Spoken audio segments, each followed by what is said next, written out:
So that Oh, was you okay. know. And I turned live right on time. So there you go. Oh well, if they're late, it's their fault. Yep.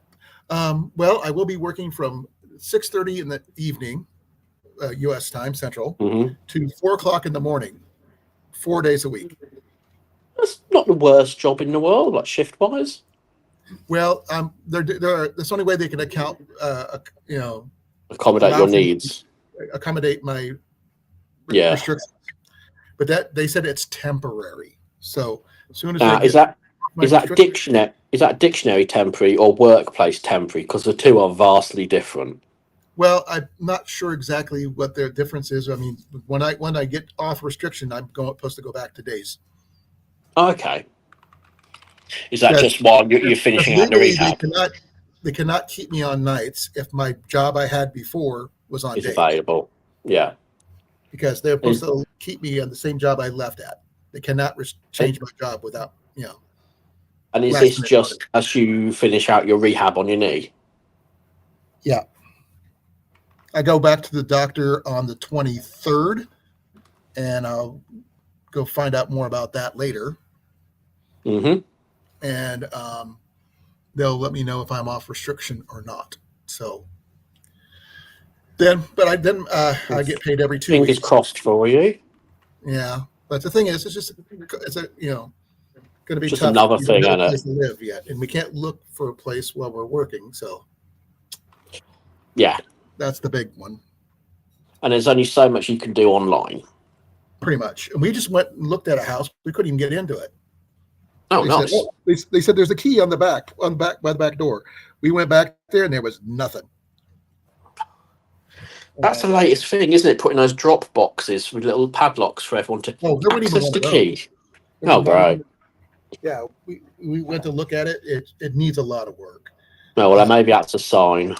well, they were asking $179,000 for it, just for a purchase, not about Right. rent. And for such a small place, Bit overpriced. that was way a bit overpriced, especially with it needing a lot of work. See, now you see the hassle I have trying to buy property from, what, 4,000 miles away. Well, what you need is a good agent to actually do the work do your Well, legwork. I have one, but the Sorry, loopholes one has to jump through. yeah, because you're coming in from out of country and everything else. You know what? I found a patch of land in Southern Illinois. It looked really nice. About three and a handshake of acres. You know, if you stood on the boundary line, your foot accounted for the extra space. Right. Set off a little cul-de-sac road right back on the end of it. No direct neighbours. Some words. It got a pole barn that someone had been storing an RV in. Simple, but it got water, electric, How lead much are you train asking for it? devices. Well, it was on the market for $27,000 because it was Just just the basically prop, some. just Yeah, the it was just property and the pole barn. yeah, it was basically just a patch of ground with some trees and a pole barn and utilities, or the availability of utilities. Hmm. And I thought, you know what, that's a pole barn. I can whack siding on that and live in that while I work out what I'm doing. It's not an issue. Well, what you also could do, I'm not sure if you've seen them, those little kit houses that basically it's a house in a box. You Yeah, I've put it seen down, those. They're pretty clever. huh? They're pretty clever, them. Yeah, they just pop out. I can't tell you how well they are insulated wise. Well, Um, FEMA used a load of them, so they must be reasonably good. right, and all you need is a pad to put them on. You But know, they'd already got one because it's got a pole barn. well, then you would have to move the pole barn, Well, that's easy enough. and So and you also need uh, water put in, and electric, and that sewer, and it everything got water and electric to the site. else. I need septic then. Yeah. So I reached out as through the guy I was using, got him to reach out to one on the southern end. It said to him like, I want the details, measurements, the usual. So he sent me this giant email. How he got it into an email, I don't know. Photos practically of every blade of grass. This guy wanted to make the sale. He was really good. I Right, said, yeah, okay, let's get the talk going. because He's like, 27 is cool. not bad for what you're asking. No, for the better part, I think it was nearly 3 acres, give or take. So not complaining. Oh, I'll be happy with an acre and a half, to be honest. That's what I was Well, hoping for. especially as the going rate now is about 50 grand an acre. Oh, especially here in Iowa, it's even more than that. So I sent him all the particulars. He sent me everything. I said, okay, cool. Next stage, obviously, was for him to get the sign offs on the paperwork so we can go ahead. And I waited about a week or two and I heard nothing. So I rang my guy up. He's like, oh, I'll ring you back. Give me let's schedule a time. I'll call you. So he went. It turns out the guy, the retailer on the south end, had gone to the person selling it, who originally was like, "Yep, champion. I could take cash, card, credit. Shiny pebbles, rubles, whatever you've got." Clearly, want to sell. Cool. So he goes there, gets it all ready to sign, and goes, "Oh, where's the out of interest? Where's the current guy residing? Oh, he's over in the UK. Oh, I'm not interested in selling."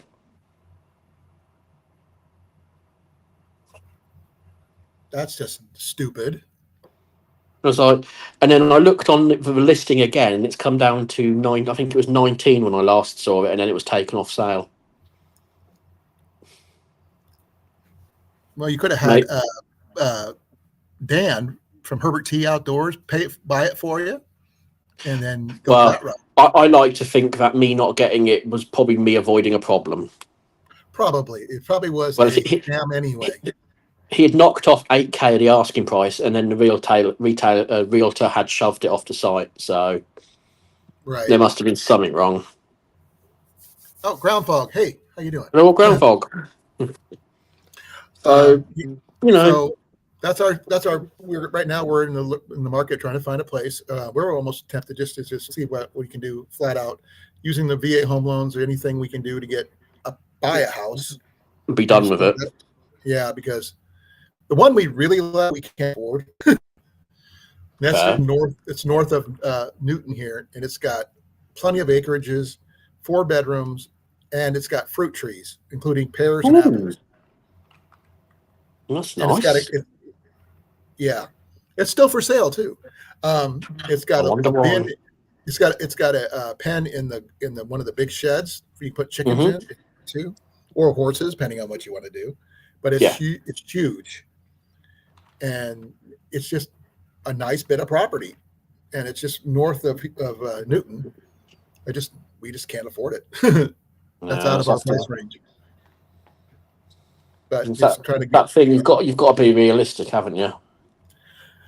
Well, we were not looking for a 4-bedroom anyway. We were looking for a 2-bedroom, maybe 3. One for Ian, obviously, because he can have a place to crash. Because some spare space, right? So I can put in my office or something like that. Yeah. So I can do this. But I am going to be not doing lives at night for a while, until I get myself figured out. Unless I go to Friday nights, and that's going to be a little different. Well, I think you'd be trying to jump into a very saturated market there. Pretty much. You'd be sort of cutting your nose off to spite your face almost. Pretty much. And or Saturdays, and that's even worse. That's because Cliff's got that one, and Sundays, Dan's got that one. So, and I don't want to step on their toes, And I can't speak for your time, but Sundays in the UK are a bad time for live streams. They never attract a crowd. Well, Family Sunday day. your time is Saturday our time, obviously. Yeah. But I'm not sure about Mondays your time, Sundays our time. But unless I plan on doing something during the day, which I don't, because I plan on sleeping if I can. Sleeping, yeah. How far do you have to travel for work? Not too far. I did the math, and it's like 38 miles. Okay. One direction. That's not bad. For stateside, that's not much. Well, that's next door for the States, isn't it? Huh? That's next door for you guys, isn't it? Yeah, but for UK, it's like, why next town over. Why are you driving so far to go to work? Because no. The average commute in the UK is an hour. Well, that's not too. Well, it's about an hour with traffic. Yeah, so 38 miles is considered the next town over. But the thing is, remember, I'm be going in at 6:30 in the evening when everybody's rush hour. Yeah, I'm reverse rush hour. So everybody's trying to come out. I'm trying to go in. And I got to get off at 4 a.m, which means I got to drive at home for about that same amount of back to the hotel that same amount of time, 4 in the morning. Should be reasonably quiet. Well, definitely quiet, but I'll be tired. I mean, not physically, because I won't be able to. No, mentally though. Yeah, mentally probably. I have to take me a while to get used to it. Because I haven't done nights in forever, but they're accommodating my work, me. So that's all that matters. Yeah, I say you've got a job to return to. Right. They legally they have to. Yeah, but they could stick you. No, but they can stick you in the broom cupboard counting paper clips. Technically, they'd give you a job. They did that. They did something similar to that already. All the paperwork they could do, I did. And they said, we just don't have any more work for you, because I kept on doing it so efficiently. Because, one of my former jobs in the military was I was a paper pusher. Not that hard. But right now, it's work. And they're going to get me back. And I'm walking, but they even allow me to use my cane, which is really cool. Well, that's good. I've had to go get my work boots out. Unfortunately, I could not get to my work shirts because they're buried, and I can't undig them out. They're my boy put them in the way back of our storage unit, and he's not down here right now. And how is he doing? He's as good as he can expect it. He's got a truck he wants to get rid of, but he doesn't want to get rid of, if you know what I mean. Yeah. For his 18th birthday, I gave him a truck that I was not going to need anymore, because I bought me a new one, and he named it Fletcher, and he fell in love with this truck. But he can't afford to keep the truck because he can't drive it. He doesn't have a driver's license. So it's just gathering rust. And it's got a flat tire. It needs a new thermostat. It needs this, that, and the other thing. And without a job, he can't really do it. But as with someone who's both autistic and ADHD, near impossible to find a job. Yeah, he's going to struggle there. He's trying to get on disability because he'd be allowed for that, but it wouldn't be enough to really live on, because unfortunately they don't really care about that nowadays. No, just like over here. Say what? Just like over here.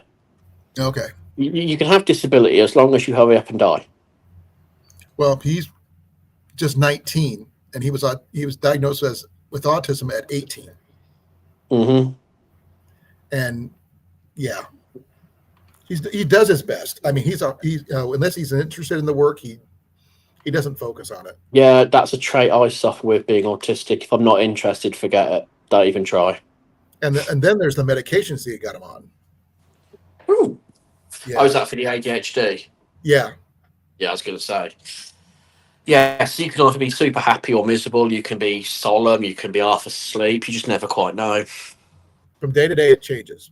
Yeah, it's not fun for the poor guy. I can tell you that much. I mean, sometimes I can get him out outdoors, and he can enjoy a bit of fishing or go hunting with me or something like that. Then he's okay, but he doesn't deal well with crowds and stuff like that. So really not much he can do about that.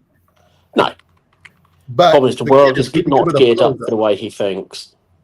Well, if you ever get here, we'll definitely take you shooting. I'll bring you a bow you can use and everything. So you won't have to worry about, is it legal to shoot? Yeah, you can shoot it pretty much anywhere. What, you mean I won't have to worry about whether or not my teaspoon is a registered weapon? Pretty much. Well, you can wear a 6-inch Bowie knife on your waist if you want to. Oh, just walk me walking around Chicago. A Rambo knife if you. It's what me like walking around Chicago, New Orleans, all these different cities. Everyone's like, "You don't have a knife.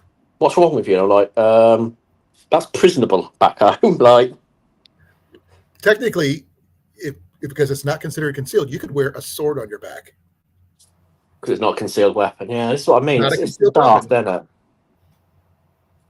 Oh, if you want to feel like Conan the Barbarian, go right ahead. You didn't say I couldn't carry a sword. Or if you want to be like Gimli, you can wear a big axe on your back. What's this? I use it for opening letters, officer. Lots of letters. Yeah, it's a paperweight. It's for opening up pop cans. As long as it has a little pop opener on it. Yeah, as long as it's got a bottle opener, it's a multi-tool. It and is the a key movie. ring.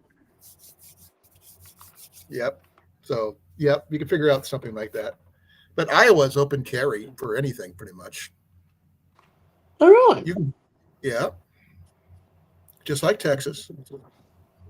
And To be fair, only thing is, you can no get one concealed messes with carry if you want to. Texas. Huh? No one bothers to mess with Texas. It's just not worth the paperwork. Everybody messes with Texas. Why? Because it's Texas. I was stationed down there when I was in the service twice. So both Air Force and Army. Ah. Yeah, same town, different posts, different bases. First one was Lackland Air Force Base. The second one was Fort Sam Houston. Same town, opposite side of the town. Well, there you go. Yep. And I was when I went through the Army down there, I was in civilian clothes the second day I was there, and he goes, "How the hell are you in civilian clothes?" I'm prior service. That's all I had to say, and the sergeants down there just left me alone. I got to wear whatever I wanted. I presume down there everyone just wears fatigues 24/7. I don't when I was in the Air Force I had to, but not in the Army. I mean, I didn't. Well, once the after hours was after hours. Ooh. Then I went to where was it? Where I went to? No, it was Fort Sam. I was where I was at for training for being a medic. So I didn't even have to take basic training. So I only had to go through it once, not twice. Well, there you then again, go. I got off 1 month and went back the next. So there's that. Actually, it took a year for me to get there to be trained. I went to annual training for a little bit. Got carpal tunnel. Ooh. That's what I got disability for. All right. My hands. My hands swelled up while working in the service. Literally, I could not bend my fingers. Oh, that's not good. Yeah, they were swelled up like balloons, like cartoon balloons. You know, like people saying, "Oh, your hands are so swollen." Like, yeah, look like sausages. I'm quite fortunate I don't have that, but I get obviously working at a desk with a semi-rebuilt arm. My left arm gets absolute crippling tendonitis and the rest. Oh, I still get it in this hand because I never got this hand worked on, but this hand had surgery. You can't really tell, but there's a scar right there. Mm-hmm. I'm not sure if you can see. You can see it right here going down into my wrist, right there. But that's about it. I'm going to go back and see if I can get it redone a little bit more than 20%. Yeah. Then maybe not 5 for the house move. I've got to redo my hearing. I've got to redo. I'm gonna try to do everything on Thursday. Going back to get my records and stuff and turn them in. Yep. And then I'm going to go as far as I can to getting all my disability reapproved at a higher rating. Is that a particularly straightforward process? Huh? Is that a straightforward process or no like over here then? Not a hoops. I got to jump through. So, many years ago, I was looking after a gentleman who suffers what's called locked-in syndrome, which is kind of like, imagine Stephen Hawking, the late Stephen Hawking, but completely unable to communicate or move. I've literally seen people I've heard just lives. That, yeah. And you're perfectly aware of what's going on in the world, but you're not able to do anything. Yeah, well, that's the thing. I hope they're not, because it must be hell. But I had to take him to a work readiness interview. So we got him in the taxi in the wheelchair, and we wheeled him to the building. They said it'll be in that room. You won't be able to stay in there while he answers the questions. I didn't say a word. I wheeled him into the room. Explained. Not realizing he can't speak. Yep. Explained to him that I would be back quicker than it takes that door to shut, and walked out. I don't think the door had even shut. The doctor comes walking through it and says, "Why is he here?" Because you sent a letter demanding his attention. And they approved him on the spot, probably. Yeah, they were like, "Well, he clearly can't work." Like, could have told you that over the phone. And they're like, well, we have to be certain. I'm like, look at his medical records. They're in front of you, mate. They didn't read it, did they? Nah. I need you over here for me, helping me out. The problem is we outsource to a not government contractor. Well, is there anything I can do to get my disability, redone? Because I got to redo my hearing because they say I'm 1/3. I lost 1/3 of my hearing. Mm-hmm. 2/3 out of my left ear. My right ear's got 10% hearing or 20% hearing loss. So it's really bad. Yeah. And they said, "Oh no, it wasn't the military who did it," even though it started before I left the military. Oh, I love that. It wasn't the military. Who was it then? Yes, it was someone. And they even noted the fact is when they were trying to put the stuff for checking my ears for obstructions and things like that, mm-hmm. their instruments were too small to fit in my ears. They had to get new earpieces because my ear canals are overly large, which means the average earplugs don't fit. No, I have the same problem. We can only buy headphones, and they come in different size cups. Well, the thing is, I can't handle anything over my ears. Well, like the in-ear ones, they have that little interchangeable doodad you put in your ear with a headphone. Yeah, just a little ones they roll up and put in your ears. Those didn't fit my ears. No, they didn't expand enough. And when I did the firing range and stuff like that, it was like I wasn't wearing anything at all. Yeah. So, because why is your left ear worse than your right? Because I'm left-handed. Yeah, because I blowed it apart. I shoot this way, not this way. So that means that my rifle is right next to my left ear. Mm-hmm. But I don't see anybody in here. There's 5 people showing, but no people here. Well, one of them's me, one of them's you. Who's the other one? I don't know. I've not got YouTube open. Well, there's you, me, and Groundhog. That's it. There's 2 extra people in here somewhere hiding. Always with the hiding. Who are you? And hi. This will be my last nighttime live on Tuesdays and Thursdays for a little while until they fully release me back to full duty. Then I'll go back to days. Then I'll have my nights free again. Just one of those things right now. Mm. Well, then it'd be cheaper for Jenny and I because I won't have to we don't be running her vehicle 24/7 because with her working during the day and me working nights, she's dropping the car off. I'm picking it up and taking it back in. Hey, Molly. Oh, yes. So you'll be able to save a few bucks there, I suppose. Once we go, because we always carpooled before I got injured. And either she dropped me off or I dropped her off. And since I got off before she did, because I worked from 6 in the morning to 2:30 in the afternoon, I'd get off first. Then I'd go wait for her to get off work at 5. Hey, Molly. So, yeah. Right. Well, yeah, it makes perfect sense. But now I got to, this one here is going to be a little more challenging expense-wise. And I've only got a little bit of money of the disability money left from the military to cover the room for a couple more weeks. Then we're kind of pushing it. Yeah. Wise, because we won't have a lot of cash left. No, I imagine not. We did get approved to be, if we did find a place, the military would pay for the first and last month's rent to get into a place. But we got to find a place that'll accept us and our cats. Ah. And we're not giving up the cats. And also it has to be big enough to have room for both our vehicles and my trailer. And that's the rub, because a lot of places aren't big enough. And no apartment would ever have a room for it. Oh, God, no. No, you get nothing.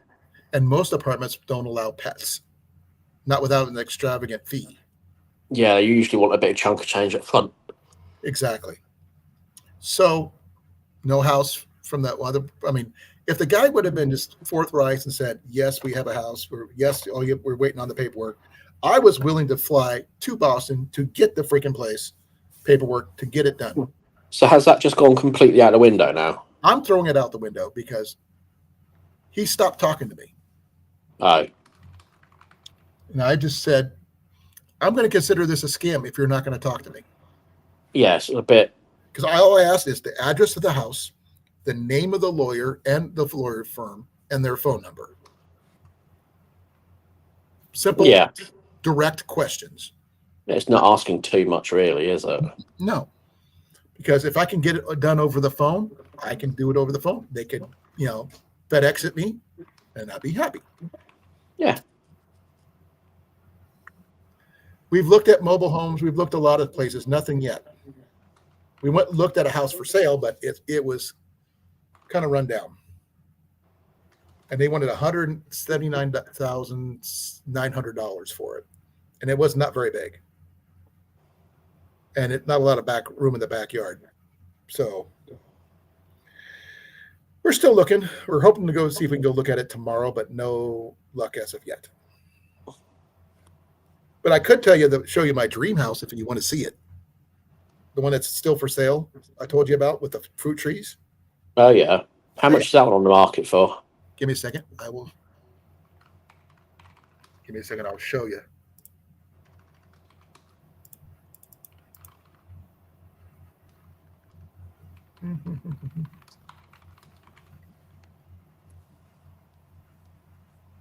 Let's see if I can find it.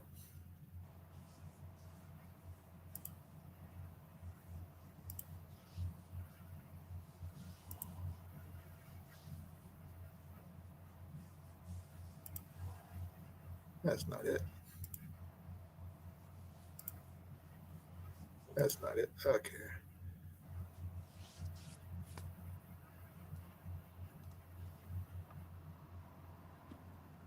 Sorry, I'm scrolling around, see if I can find it.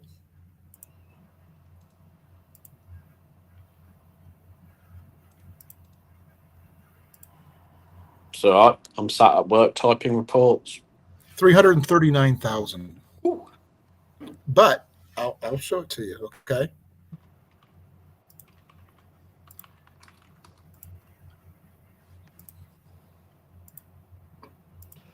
I mean, if it makes you feel a bit better about the price, 339,000 US dollars is 29 million Indian rupees. I mean, I don't know how you feel about that. How much is that in yen? But that's the house. Oh, it's £250,000. Give me a second. Let me put the house up here. I forgot to put the thing right there. And well, that's nice. Okay, let me do the first one here. That's the front of the house. See, it's got a 3-car garage. That's nice, just as it is. There's the other part that I was telling you about. Oh, that's the barn that Jenny will kick you into when she's had enough. Oh, that's perfectly fine because I'll show you what. That's the whole property. So it's set in amongst farmland. Yep. Oh wow, very nice. That's the entryway. How far is it from quote unquote civilization? Probably about 3 miles. Okay, so not bad then. Quite local. It's just north of Newton. It's 1,904 square feet. So it's a casual walk into civilization. Yeah, for me, for a hike. But that's the kitchen. Nice. You can cook a lot of MREs in that. Oh, we can do it. Look at that. Look at it. An island with a gas stove. That's the dining room.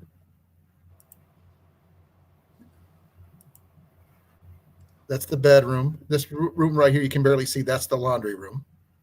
That's a built-in desk in the kitchen. Oh. There's the bedroom. That's the master bedroom. How old's the house? I don't know. It's either old and been very nicely remodeled or incredibly new. It's right in the middle, probably. But I like the fact it's got double sinks. It does not have a tub, but that's okay. For me, anyway, I don't care. And there's a laundry room right between the two. That's one of the bedrooms. Kind of small. There's another one just like it on the other side. That's a bigger one. And that, and that's the other one. So there's like 3 bedrooms upstairs, 1 bedroom. There's the big freaking pole barn, basically. And there's a chicken coop right here.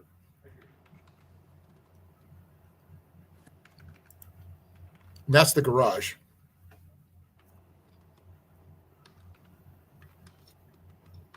So, and here's the kicker on that one. Give me a second here. Let me get out of here. There's the floor plan. Okay, so it was built in 1900. Okay. So I found it on Zillow. Okay, that's where I'm looking. That is in insane condition for its age. And it's on 1.7 acres. That's amazing for that price. Yeah, look, and it says it's got got a garden that's already got raspberries, asparagus, and fruit from pear and apple trees. A huge shop, 3-car garage. Spaces for horses or chickens. I don't need horses, but chickens would be nice. But there you go. Can you see why that would be my dream home? That's very nice, yeah. I can't believe it was built in 1900. It's been remodeled multiple times. Oh, gosh, yeah, a few times. But the thing is, that would be, I mean, and look at the lack of neighbors. That's my biggest kicker for me. The only thing is, I would add more trees along the front line. Well, right along here, it's got a windbreak here in the back, and a sort of windbreak over here. But I would add something over here, and maybe some more over on this side. Just to give a little bit extra. Whether it be fruit trees or some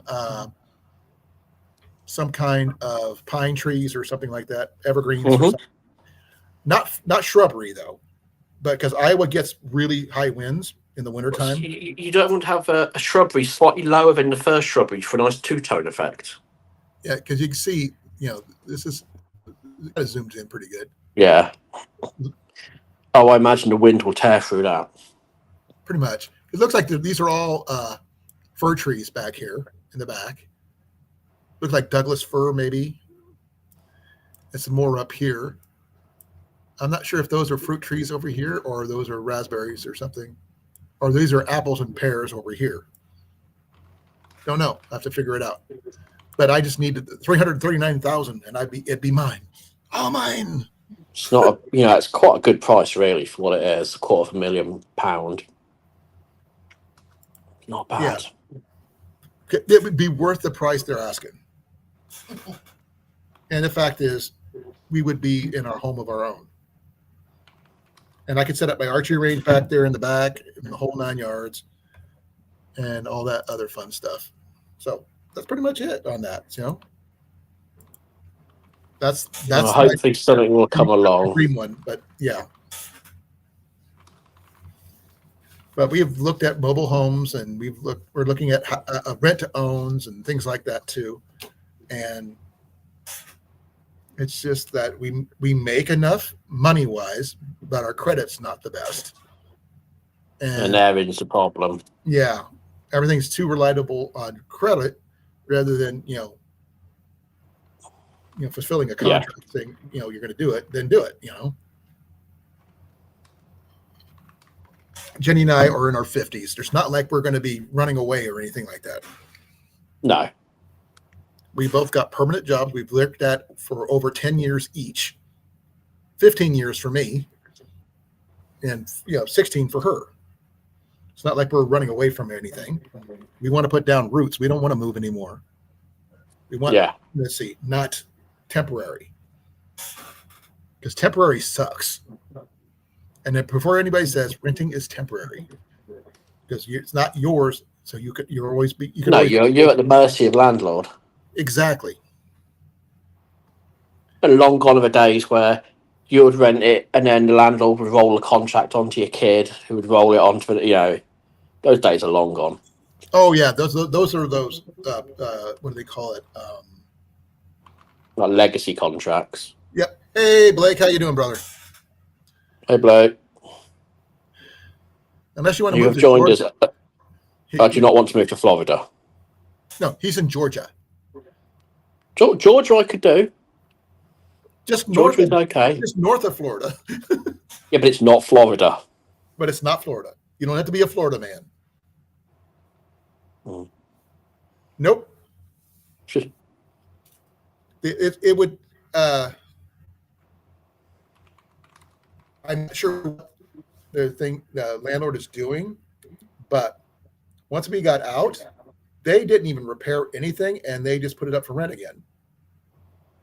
really? Really, What a scumbag. pretty much. And I mean, with the black mold and everything else, they didn't remediate anything. That's got to be some sort of well, it is an OSHA violation for sure, but it's got to be like environmental health. Probably, but there's nothing we can do about it. No, I mean no, you're out, you're done. Exactly. Which, all So things considered, is not, at least you're not living in it. no, no, no. Jenny's been about better since she's been out of the house. Oh, I bet. She's still recovering from. She's still got some allergy stuff she's got to deal with, but she's not as bad as she was. But she would get. What was that thing you used to get every year, honey? Love. What's the thing you used to get every year? Your lungs. The thing you used to get in your lungs every year at the house. Bronchitis. Oh, no, you don't want that. Every year she had get a bronchitis. Like Yeah, that will finish you off eventually. Yeah. So we don't want to go back to places that's been even remediated with black mold because we can't afford to go back. All this moving around killed our, Yeah. our finances. And I got to get more money for my disability in order to even make it worth anything. Mm. And if we can find a place, even on contract, would be even better than nothing. At least the house would be ours, one way or the other. Jenny's going to look at this one veteran place. It's supposed to help veterans with bad credit get into homes of their own. Or I might even try checking with a Habitat for Humanity. Oh yeah, it's a good idea. And you've said you've heard of them, so that should tell you something. They're a good company. Oh, I'm very familiar with them. Yeah, Jimmy Carter helped get those going. And you work on houses for other people while they, you work up to get your own. And I would love to do that. I'll do whatever I could to get something like that going. Well, that's it. There's no harm in putting work in, is there? Honest work is exactly that. The only problem is, I think I make too much now. Unfortunately. No harm in asking. Oh, no. I got to. Give me a second.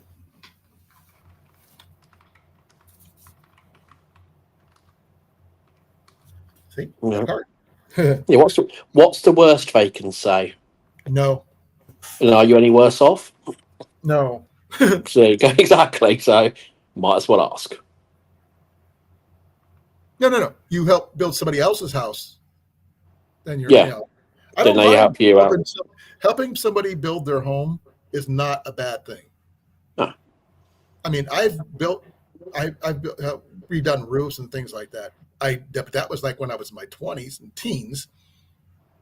But I'm willing to do whatever it helps. If it helps us get a home that's permanently ours, I'm willing to put in the sweat equity because I don't have a problem with working.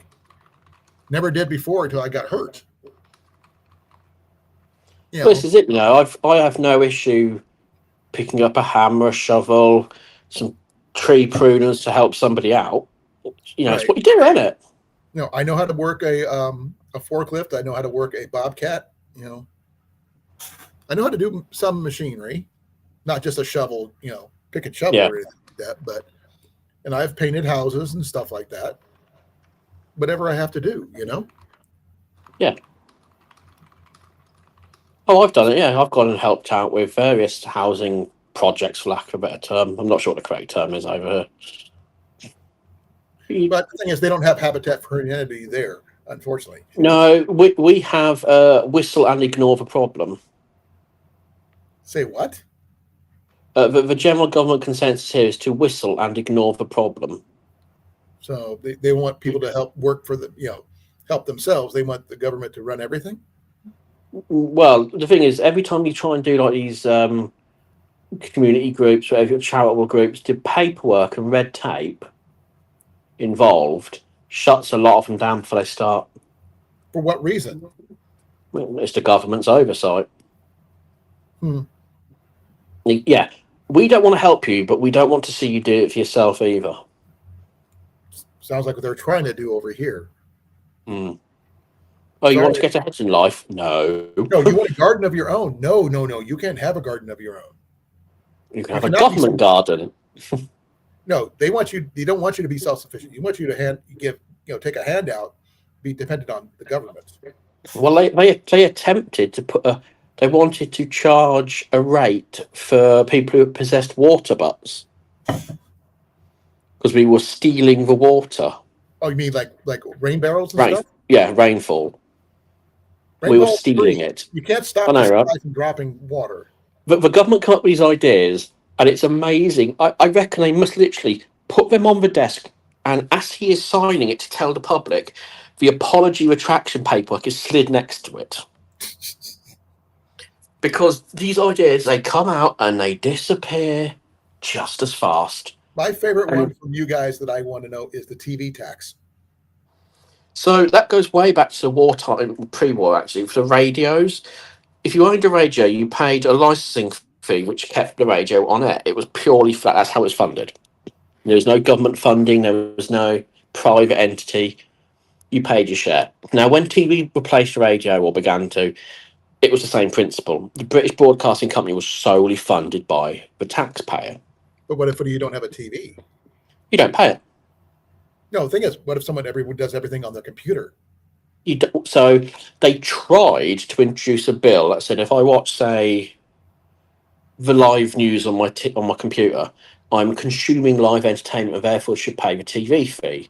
I don't watch that. But that went in the bin just as fast because they were like, how can you tell he's watching it live? How do you know his house doesn't have a TV license? What if he's staying in a TV? There's no point. What if he's staying in a hostel or a hotel? What if he's using his phone? Because technically speaking, a hotel would have to have a TV license for every room. Yeah, but you wouldn't have. You know they don't. They clearly don't. Yeah. So they backtracked on that pretty fast. This whole we're going to make you pay a fee for watching live broadcasts. Right. I don't watch. Well, I'm sorry. With the exception of propaganda, anyway. The exception of YouTube Live, who watches live broadcasts of anything? One thing I watched live would be Critical Role, Dungeons and Dragons stuff. But it's on YouTube, isn't it? Yeah, but then again, they go live on Twitch and their own channels. Yeah, but it's not a TV show. Mm-mm. But it's not. If you pick up TV Times, it won't be in there. No, the thing is, they've been in the movie theaters. Literally, they did their last live out of Sydney, Australia. Yeah, but it's not. If I pick up the copy of a TV Times, I'm not going to see it at 6 o'clock in the evening. Oh, Critical Role, Channel 27.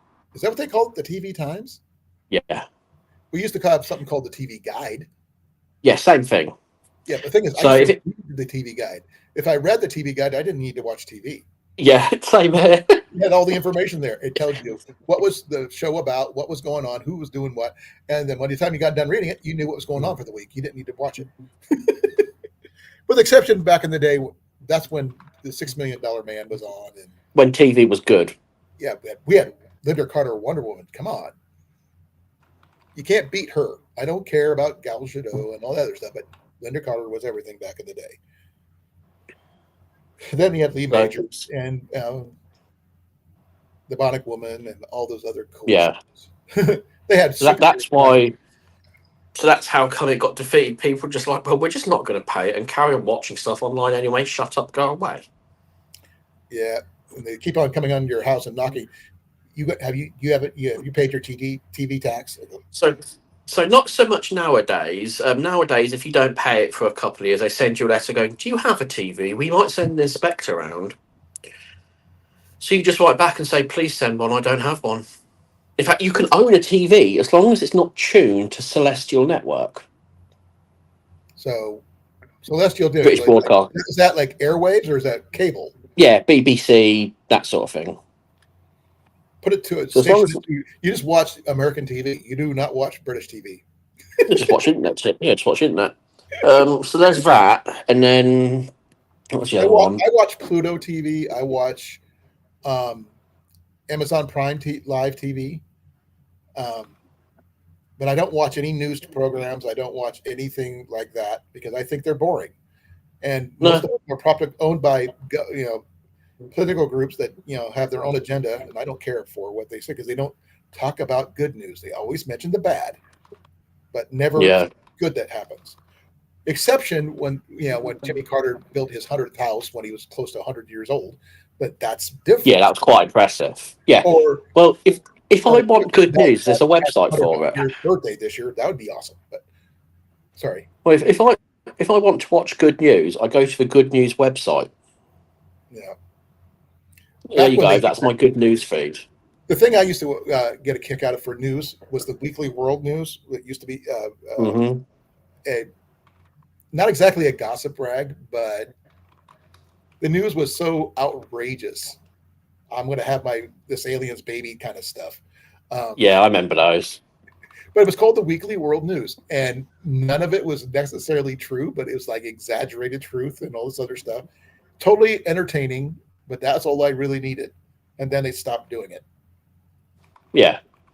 So we used to have like that spoof TV type, weird, wacky. It's news, but you're never seeing it in the news. Stuff like that back in the 80s, like That's Incredible and all this other stuff. But you'll never believe it. Yeah, believe it or not, aliens put wheels on my cat.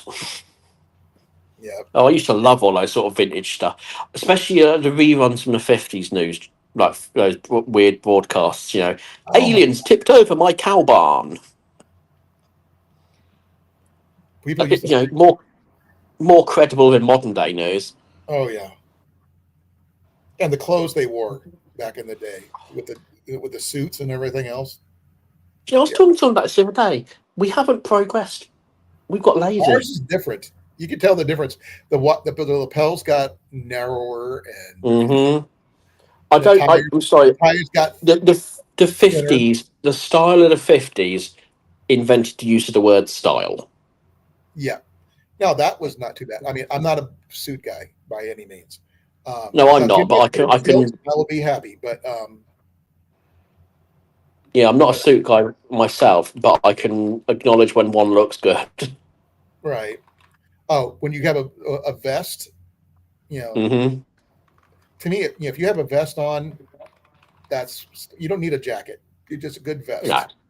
Yeah. You're good. Not so much a leather vest, but a nice. But you look at the state, and let's be honest, of especially younger people, and I shan't name a gender because I like it. Snazzy is what I call it. Well, you look at what younger people are wearing these days, or should I say, not wearing. Things with holes in them that are like from knee to hip. Well, they appear to have become allergic to fabric. Pretty much, yeah. So my boy loves military gear. He wears military. Can't complain. So he wears fatigues all the time. Yeah, same here. I'm never without some sort of camo print. He actually, I actually got him into hiking pants, and he goes, "Dad, I don't like these." Well, they're they're too restrictive. No. Here's the thing: they zip off into shorts. As soon as he gets that part, he goes, "Dad, I can't believe this." he doesn't wear shorts very often, but because they look like cargo pants normally, but they have the little zipper feature. They're totally black. They look military, but they're not. But these he doesn't wear shorts often, but when he does unzips those and puts them away into his cargo pockets, and he's good to go. By the way, I need to ask Molly, where's Jason? Is he doing his homework? I don't know. Is he cooking? Is he, taking a nap? See, I'm much like Ian. I wear camo print 24/7. I had to go to an event not so long ago where I had to put a suit on, and I Oh, was I wear shorts until I can't handle the cold. yeah. So I did as requested. I popped a suit and a shirt and a tie, and I looked very smart. And on the way there, I popped into the Army surplus store and bought a Marine Patrol cap. There you go. I'm meeting you halfway on this, guys. You see what I'm wearing, right? Yeah. Ian found this for me at a secondhand store, brand new in the bag. Brilliant. And yeah. And I I'm starting to wear out the bill a little bit, as you can see right there. Oh, I've got a couple of hats like that. I've worn them through. I'm thinking about putting some super glue on there just to hold it in place. Because I don't want it to fray out too much. But I do have some camouflage. I just don't wear it very often. Now I've got camouflage waterproof stuff that I wear when I'm hunting. Yeah, I've got the extreme cold weather gear. Oh, you can't tell, but I'm gonna show you something. This represents me. MASH. Brilliant. As a former Army medic, it's appropriate. And especially since I was raised in the area where radar was from. Cool. Now, I lived 15 miles from Ottumwa, Iowa. I actually used to live in Ottumwa, Iowa. So there you go. Duct tape forever. Not a bad show. We do love our red green here. I don't know if you know red green or not. Do you know red green? No, we don't have that show over here. It is a Canadian show, obviously. We definitely don't have that. That's too bad because they got some of the funniest TV shows. Dude, not as good as your sci-fi shows. Still love your guys' sci-fi better. Speaking of quality TV shows, probably hasn't made it across the pond to you guys yet. Scrap Heap Challenge has been rebooted. I heard about that. With Robert Llewellyn, but it's going to be electric. What do you mean electric? Electric power plants. Really? Mm-hmm. That's dumb. That could be interesting. No. Wait for the first water-based activity of lithium. It will blow up. Exactly. The whole point of a scrap heap challenge is to pick something in a junkyard to make it run again. Mm-hmm. And make it do some. They're doing a variation on that show here in the United States by Heavy D and Diesel Dave. Oh, yeah. And it's called Scrap Kings. Is it basically the same show? Same show, but American version. And right now they're in their. It's not a full. It's not a series. It's more of a. I'm not sure. It's probably about 8 to 9 episodes or something like that.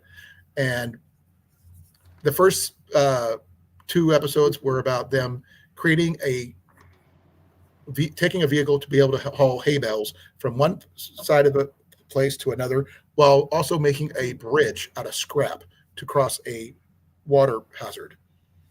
Fair enough. And one used a Jeep, which they then cut the roof off. One used a Chevy square body pickup truck, and somebody used whatever. 2 of them had 4-wheel drives, and one had a 2-wheel drive farm truck. Guess which one won? The 2-wheel drive farm truck. You got it.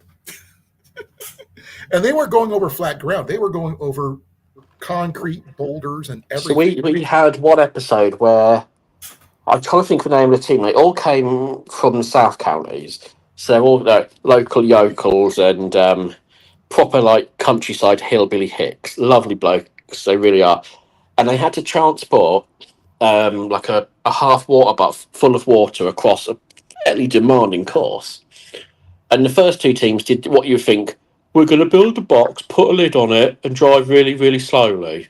You can imagine there was bugger all water left at the finish line. Right. These country guys go, one of them who you can understand about every 5th word, stands there scratching his head and wanders off and comes back with the JCB from the scrapyard. His argument was, well, you said you didn't say we couldn't use it. He then builds a ship's cradle, puts the water barrel in it, all out of scrap, races around the whole track, barely spills a drop. And someone's like, "How do you do it?" He's like, "Well, we work on farms." Yeah. By the way, I put the link in the chat for Scrapyard Of Kings. Heavy D, yeah. Heavy I D like Spark. Heavy D, yeah. Him and his partner, Diesel Dave, they build some of the biggest diesel vehicles. That's their thing. And every once in a while, Yeah. Some of the stuff he builds is pretty intense. And he gives away stuff too. He builds stuff to give away too. Yeah. So it's not. He gave away a truck not so long ago. I was watching that. Yeah. So he's the one who's hosting it. And Harbor Freight is putting up the tools and stuff like that. So they're in the third episode this week, and they're trying to take the same vehicle that they did the hay bale move. They got to use those to cross water now. And here comes Jason. It is me. It is you. It is Jason. No, I've been following David for quite some time. Heavy D. Yeah. Have you been watching the Scrapyard Kings? No, I haven't. Not those ones. I was watching the newest ones. Yeah. No, I actually found him by watching Ghost Town Living. When he went I've to been go watching him because I may not be a mechanic. You would fit right in, Rob, with your look and everything. You just fit right in. You think you'd be one of their crew. I like all those. I watch a lot of stuff like Matt's off-road games, all those sort of things. If it's got an engine in it, I want to tinker with it. One of the competitors of Scrapyard Kings is British. All right. He's one of the engineers. But correct me. Okay, I may be wrong. He's either Australian or he's English. I cannot. I didn't. Please forgive me. I did say please forgive me first. Did I not? And because I'm trying to think back because it's kind of hard to tell with my hearing. But I know he's not American. He's definitely not Canadian. But he sounded British to me. But I'm just saying, I'm putting it out there, or you could be Tasmanian too. So I don't know. Please, like I said, you can hate me if you wish. Accents are hard to tell right now, with the hearing and stuff. Now you see, here's where we've come into a problem because apparently we have a TV show over here called Scrapyard Kings. Well, there you go. Starting in 2017. Well, theirs is a new one. And yeah, I just found it. It's just started this year. Yeah, over here it was called Junkyard Challenge. Yeah, but this is the newest version of that because he wanted to bring it back, which I love the show. I love the concept. I love the fact that you have to dig through a junkyard to build something with what you have. Oh, now you see, one of the issues we have is many moons ago, the government decided that junkyards were dangerous and you might get an injury or a full-on boo-boo and banned the public from going to them. That's why you want to come here. Well, I'm going to tell you something, and it's going to shock Jason, so he may need to sit down. I have never... Sitting down first. Yep. I have never become dead while at a scrapyard. No, neither have I. Neither have I. We got one just not too far from here. Literally right across the highway from the hotel. I mean, this was nothing to do with the fact that most scrapyards would sit on land the government fancied building on. Not at all. Now, ours, we get parts for our vehicles all the time. We technically, a couple of our vehicles in the past, we purchased from them. We purchased vehicles we drive, to and from work, from that scrapyard. No, see the reason why. Where? The reason why they want to get rid of the scrapyards is because of land developers. Yeah, it's all it is. It's a exactly land grab. That. Literally, it's a land grab. And don't get me wrong, it's really cool and everything, but I think people should leave. Scrapyards are like what do you call it? Archaeological sites when it comes to automotive stuff. Yeah. Our history, automotive history, is based on a lot of those places. And there's things you're going to find at a junkyard, scrapyard, whatever you want to call it. that you will not find any museum at all. Nope. So- There would be Well, you say you won't find stuff like that at any museum. Come and visit my garage. It is the land that time massively forgot. But at least you have a garage. Well, I have stuff currently in there. I have an original Honda Cub buried in there somewhere, which is worth a small fortune. What is it? The Honda Cub. It was What's a Honda Honda's. a Honda Accord. Accord? No. The Cub said was a Cub. little Yeah, it's a little motorbike. It was like the first automatic scooter. Oh, I used to okay. have a Honda Iowa Express. I have got Those are furniture the dating moped. back to the Victorians. Oh, I've got mine stuff. 400. I've got stuff that appeal to both of you. Items that were borrowed from a certain part of Europe in a certain part of the last century without permission. military, I'm assuming. Maybe Military items that should historical probably value. be returned. What you need to do is get your archaeological certificate and just say you're an archaeologist. You can have that kind of thing, and you're making it. My nan, while working behind the line, had a habit of borrowing stuff she wanted. Nothing wrong with that. Her house, when she died and we moved most of it to my garage, it was like a police wanted list of items that had been nicked. Yeah. I'm From- gonna get unplugged in here real quick because I think my phone's about to die. Say hi to Jenny because she's right behind me. Hi, Jenny. Hello, Jenny. Yeah, Jason, you would have liked it. There was pew-pews from that time with that emblem. Ooh. Yeah, we had to surrender them. I like history stuff like that. Well, so do I, but when you know the history's a little closer to home than you might want, Yeah. that some history is best behind a sheet of glass. A lot of them are, yeah. Like the one they saved, was it 2 years ago? Out of the Mhm. Sierra Nevadas. Somebody left a rifle, I guess, back in the 1800s, leaning up against a tree. And never came back. And they actually literally found the rifle 2 months before a big fire came through. And it's behind glass. I presume you're familiar with gun Jesus, aren't you, Ian McCallan? The what? The Gun Jesus on YouTube, Ian McCullen, Forgotten No. Weapons. No. Oh, you'd love him. No. He, I think I've heard of him.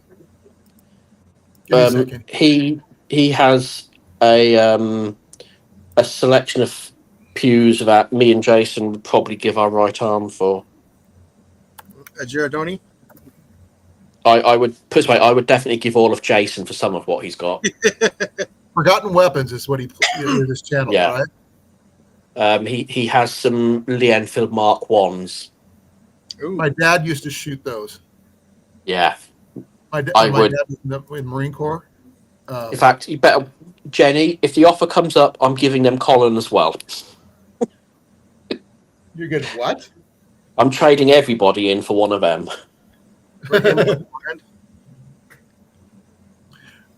My dad used to use those to go hunting while on post.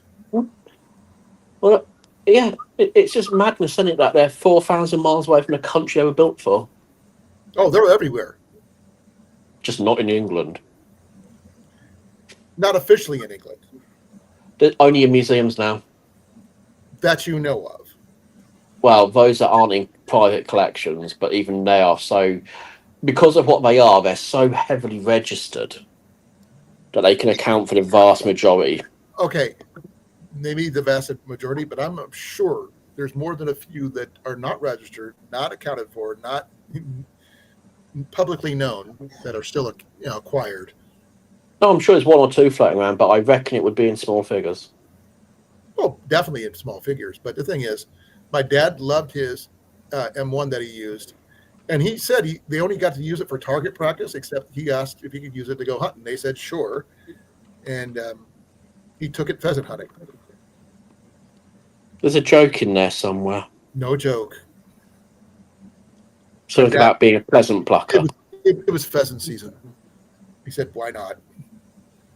The fact that he came back with a grouse instead of a pheasant, I don't think he was caring about it, except that he got to cook it and eat it.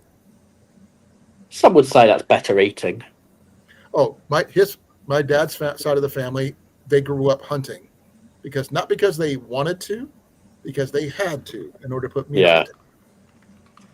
They had my dad grew up. I don't think we're far off being back in that situation. My dad grew up in a house of 11 kids, and my grandpa worked, but my grandma didn't. So try to feed that many kids on his paycheck was not easy. Government cheese was standard. Mm-hmm. And when you guys wondered where I get my love of grilled cheese from, and I was government cheese, grilled cheese. That was like a standard in our household. And that's massively far away from that over here. If you ever get a chance to, I will make you my best version of a government cheese, grilled cheese for you.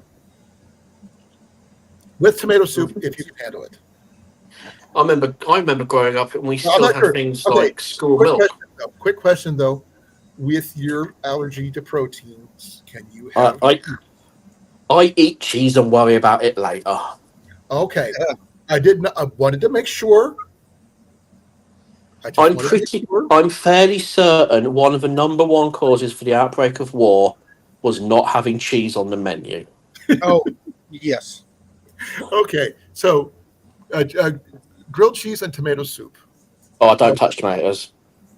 Well, you didn't have it done this way. No, I don't touch tomato at all. That's too bad. Can't stand stuff. Okay, well then we'll do the alternative. What about potato soup? No, just grilled cheese. I don't actually. For a guy of my size, I eat surprisingly little. Well, I used to be much bigger, as you already know, and I'm down over 80 pounds. Yeah, good on you. Yeah, those people who knew me the longest can tell. They can really see it in my face. I'm kind of scrawny now compared to where I used to be. But grilled cheese is one of my favorite meals. I mean, it's my comfort food. Mine would be nachos. I can eat them quite literally by the bucket. I literally want to do a full-on Irish version of a grilled cheese because I found Kerrygold butter and cheese at one of our local grocery stores. Now, I know it's not true Irish, but so Kerrygold butter, unless it's in a brick, isn't butter. And if it's in a brick, you can use it to drive nails home. Well, this one is a small brick, about that big. Yeah. Oh, yeah. No, that's as big as it comes. And the butter and cheese are right side by side. So I want to have Jenny make Irish soda bread and make an Irish soda bread grilled cheese. Yeah, so Kerrygold bricks that stuff could pass for an offensive weapon if used properly. It is the densest butter you'll ever come across. Well, I'm going to melt it down a little bit, but yeah.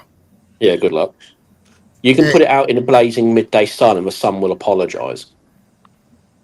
I'm going to use a magnifying glass. Yeah, it is serious. It's great. I mean, it's got a high salt content, so do watch that. Oh, I don't do a lot of salt generally, but yeah, so be careful. But the taste of it is so much better than anything else. Well, that's why I like using there's an Iowa-based cheese that they have here called Milltown, I think. That is an amazing cheddar. The cheese is just amazing. We discovered it by accident because I wanted to do an Iowa-based grilled cheese, and I figured why not? And I tried it, and I loved it. And are you a fan of strong cheese? No. Okay then. I'm a combination of depends on what cheese it is. Stinking Bishop. I like no stinky cheese. Never had it. It's aged in a cave. Yeah, I've heard of it. I don't want anything to do with it. It's like Limburger. Don't want any of that either. But anything that offends my nose, I do not want to do. I like blue cheese. I can't do blue cheese. Yeah, you can do it once. Yeah, it once. Everybody keeps on saying I can do it once, but I don't want to do it just once. I want to be able to. We all know your if you had to have one last meal, it would be a stack of everything bound to wipe you out. Oh, so there'd be mushrooms, nuts, Peanuts dipped in mushrooms with blue cheese sauce. something with penicillin on it. Well, the thing is, blue cheese and all that stuff is all penicillin based anyway. So that's the irony. That's the whole thing. I've got to watch. Why I got to watch out for it. So, a Swiss and blue cheese mushroom burger would pretty much do me in. With peanuts. With a nut. Nut compote. Yeah, something like that. Yeah, or a nut-based bun. Ooh, even worse. Ooh. That would totally kill me. But I'm not going to go out that way because that would be the painful way to die. I'm going to die of old age 150 years from now. So that's my goal. I'm going to go out like my grandfather, fast asleep, unlike the people on the bus he was driving. I'm going to go out hiking on a trail somewhere with my bow in my hand. Well, go and do the AT. Apparently, they've got fire and literal ice at the same time. The AT is my dream hike. Ask Jenny. It only costs you 10 grand on average to do it, so crack on. You can do it cheaper, but it's not easy. And I can't, right now, I can't quit my job to do that. That's the other problem. Yeah. So if they force me to retire and whatever, they try to get rid of my job, force me out of my job, then I'll sue kind of thing. But I'm going back to work on Monday, so we'll see how that works. I just had an idea. Obviously, you're just starting off at evening time. Why don't you go live while you do a live chat while you're driving? Can't. Ah, okay. We have a no-touch law now. Oh. All right. Yeah, we have a no-touch law. We've had those for years. They just started ours this year. Literally last month. Well, You can't touch your phone. Doesn't matter what it is. Even if you're trying to look up the address someplace where you're going, can't touch it. All right. Now, if you happen to have a car that has built-in everything, it's different. But you can do. If you've got a car with built-in live streaming capability, well, they have built-in Wi-Fi. Why not? True. Oh, I didn't realise they've brought that in now. I mean, we've had that sort of law for about 20 years. And do you know how well enforced it is? The thing is, you have satellite TV in there. You could have Wi-Fi in there. You can have built it. You have screens in there. You can watch movies in there. I know, right? It's mad, isn't it? Why not being able to live stream while you're going down the road? Technically, you're not touching your phone if it's not phone related. Technically. Well, if you've got one of the voice operated systems. Right. I mean, I can't touch my phone, but if it's like a GoPro setup with streaming capabilities, nothing they can do about it. Oh, the passenger can do it, but not the driver. Right, but still, you can still have a camera pointed at the driver while they could talk while they're driving, or pointed down the road. Oh yeah, they have a forward. You could easily rewire a dash cam. Yeah, dash cams are common nowadays. Well, I think that most insurance firms want you to have one. Yep. But the thing is, Jenny and I would love to. There's one thing that we'd love to do together. Have you ever heard of Route 66? Yeah, I'm supposed to be doing it next year. Well, what we want to do is get a simple RV and do Route 66. Not wrong with that. And do it at our own pace. Yeah. And if I can get my my disability where I need it to, and she can get her disability, we may not have to worry about money as much because we get paid every month by the government. And I could somewhat retire. Get your Govy check. What was that, Jason? Get your Govy check. Pretty much. And it's just long enough we could just travel with the cats and just see what we can see. And why not? Like stop in and see Jason. I go over to see Cliff or anybody else, go all the way up to see all my friends from all over the place, just to say hi. Yeah, there's nothing wrong with that. Take my bows with me because I can use, do different hunting things or hiking things throughout the United States. And Jenny could, try different foods because she's a foodie. She loves the different foods. We can, camp out under, in a campground, or we can camp down the side of the road, kind of thing. Nice. Yeah, there's nothing wrong with that. There's a lot to be said for living on the road. But, what do you think, love? What? Getting a decent RV, going Route 66 and just traveling around. That would be fun. You could check all the foods you could try. As long as you get your full disability and I get my full disability. And if I have to get if they try to force me out of my job once I get back to days, then that means they're trying to get rid of me because they're doing mass layoffs right now in my work area because of all the tariffs that are going on right now are killing my industry. Everybody's industry. No, we work in wine, and most of our wine comes from where? Overseas. You have no industry California. right now. No, a majority of our wine Spain, Italy, and France.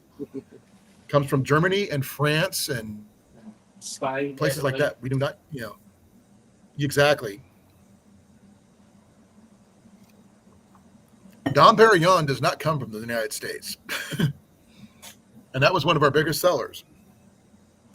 And if we can't get that because we can't afford it, we're going to lose money because we can't make money on United States, based wine. Oh yeah, we had one of the large wholesalers in the UK go under. She went from shipping 1 million bottles a month to the States to practically zero. Yep, because she couldn't afford the tariffs. Well, not so much her, the US. Just Right. weren't buying it at the new prices. I'm going to show you something I picked up at Goodwill. I got this one and a red one. That's not He's much, got right? a thingy. Watch. Okay. Oh, electric glow stick. That's not just that. It's still a flashlight, right? Then you shut the thing off. It does that, and it does it without the light, and it still flashes without the light. Oh, I found out one more thing. Great. So we're going to be seeing him at rave season next year. Well, there's a red. We got a blue one here, and we got a red one. And There you go. And this one here, what's it called? He's called rave Life. ready. It's called Life Gear. So that's kind of cool, though. It's got a lanyard on this end, and it's got a lanyard on this end. So now, be honest. Between picking the red one up and putting it back down, how quickly did you say ET phone home? Not at all until you just said it. I didn't even think of it. I actually thinking of it because it was a red-blue thing. So I was thinking like more police or emergency situations. Because if you're packing, backpacking at night and stuff like that, for people, if you're with a trail family or whatever it is, they could see who's in front of them and how far you are apart, that kind of thing, for safety reasons. That's what my thing was. I didn't even know the whistle thing happened until just now. So, where's your red one at? What? The red light flashes to me. I just got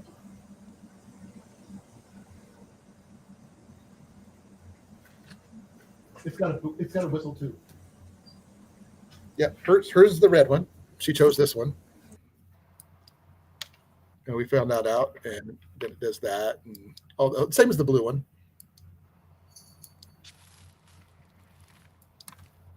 And I only paid $1.49 a piece for these things. Are they battery powered? Yeah, they got the little Oh yeah. watch batteries right there. So that's cool though. And like I said, it's got a built-in whistle. Didn't even know about that, the whistle part, but the fact is, if you can get them to flash in alternating lights here. Hey, look.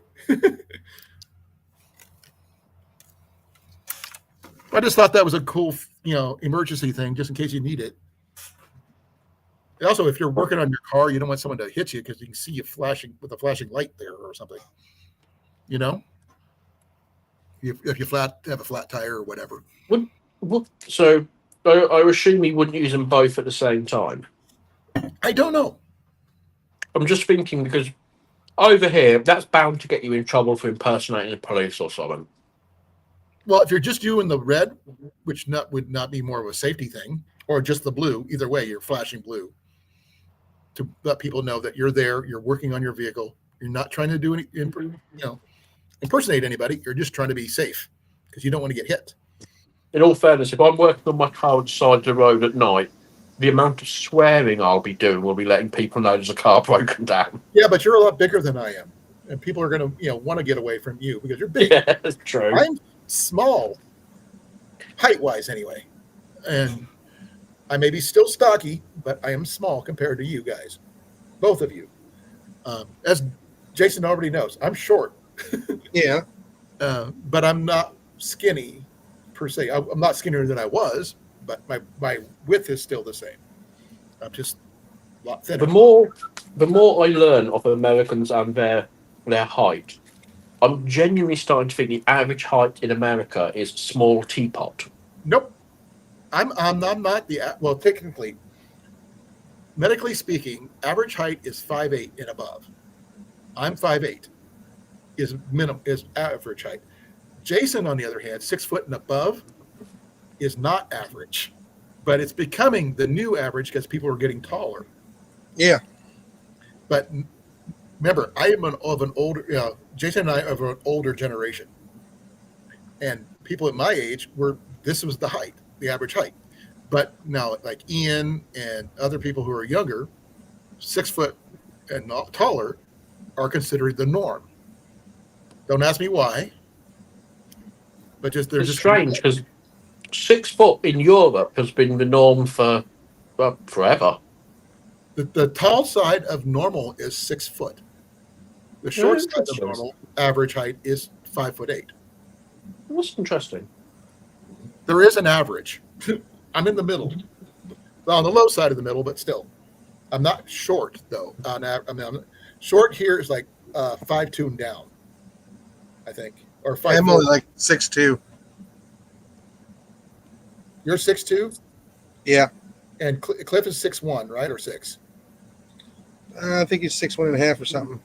And I was 6'2" till I broke my neck. My dad was 5'5", but he went up to 5'6". My uncles were 6'3" and above. And that's most of them. Not all of them, but most of them. Ian is 5'9" right now. And he's still growing. He's only 19, but I don't think he's done growing yet. But he's still really, really thin in my book. But I think that's his medication and stuff going on. But we have people in my family who are 6'5" plus. Well, my father was Short side. 6'7", and my mum was 5'4.5". Wow. What a size difference. My mom was 5'6", and I reached her height when I was in was a junior in high school, and I gained 2 more inches in height after I got out of high school. When I went through basic training, for some reason, I gained inches and I lost weight when I went up, shot up 2 inches. Because I actually got food and exercise. I was about to say, was it because you were getting nutrition? I was finally getting nutrition, yes. Because I remember I grew up, I'm not sure if I told you, I grew up on powdered milk. Mm-hmm. And powdered milk does not have vitamin D in it. Powdered milk doesn't have anything in it. Nope. It's artificial. It's just powdered water, colored water is all it is. Mm-hmm. That's why I don't like skim milk. It's the same thing. Yeah. And except that they sell it in gallons instead of having to make it yourself. Well, if you're ever feeling bad about yourself, go get yourself some pounded egg. They've given it to me in the service. Yeah. Nothing is Technically, that it's not bad in life. it's not as bad as people think it is. Oh, it's vile. Oh, but I've had worse. Trust me, I've had MREs that you would not want to even serve your a dog or a cat because it's like it was a powdered pork. It was a pork rind thing. Oh, Yeah, you couldn't cook it. You couldn't do anything to it. It was just crunchy. Yeah, if you powder your pork rinds, you can make tortillas out of them. It was just like trying to eat dry ramen.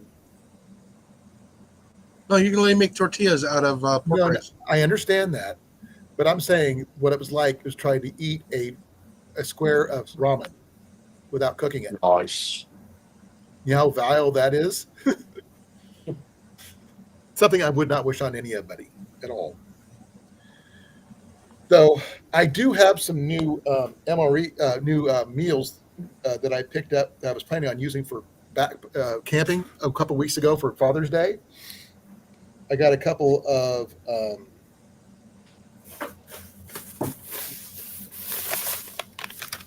these. Oh, nice. I haven't tried this brand. I've never tried ReadyWise. I'm thinking about I need to pick up some tortillas to go with those so I can make breakfast burritos. See if they're as good as Mountain House. Because I know Mountain House makes really good breakfast burritos with their breakfast skillet. So I'll have to wait and see. Well, one of my local outfitters, it's a chain store, but it's not too bad, has started stocking the real termat meals. Say it Like again? the real termat, the orange and black MRE bags. Okay. Just like reindeer steaks and stuff like that. Ooh. Those Yeah. sound good. I'm sure they do. When conversion, it's about £45 a meal. Yeah. 45 pounds that yours would probably be about 75 here. It's a very expensive option. Yeah, because I mean, 45 pounds for you is like I said, what's the exchange rate for pounds to dollar? I know you're worth more. It's $1.37 to the pound. So, yeah. So a 37, dollar, 37 cents more per pound. So a lot. Probably close to about $55 or so. For one meal for one person. Yeah, That's crazy.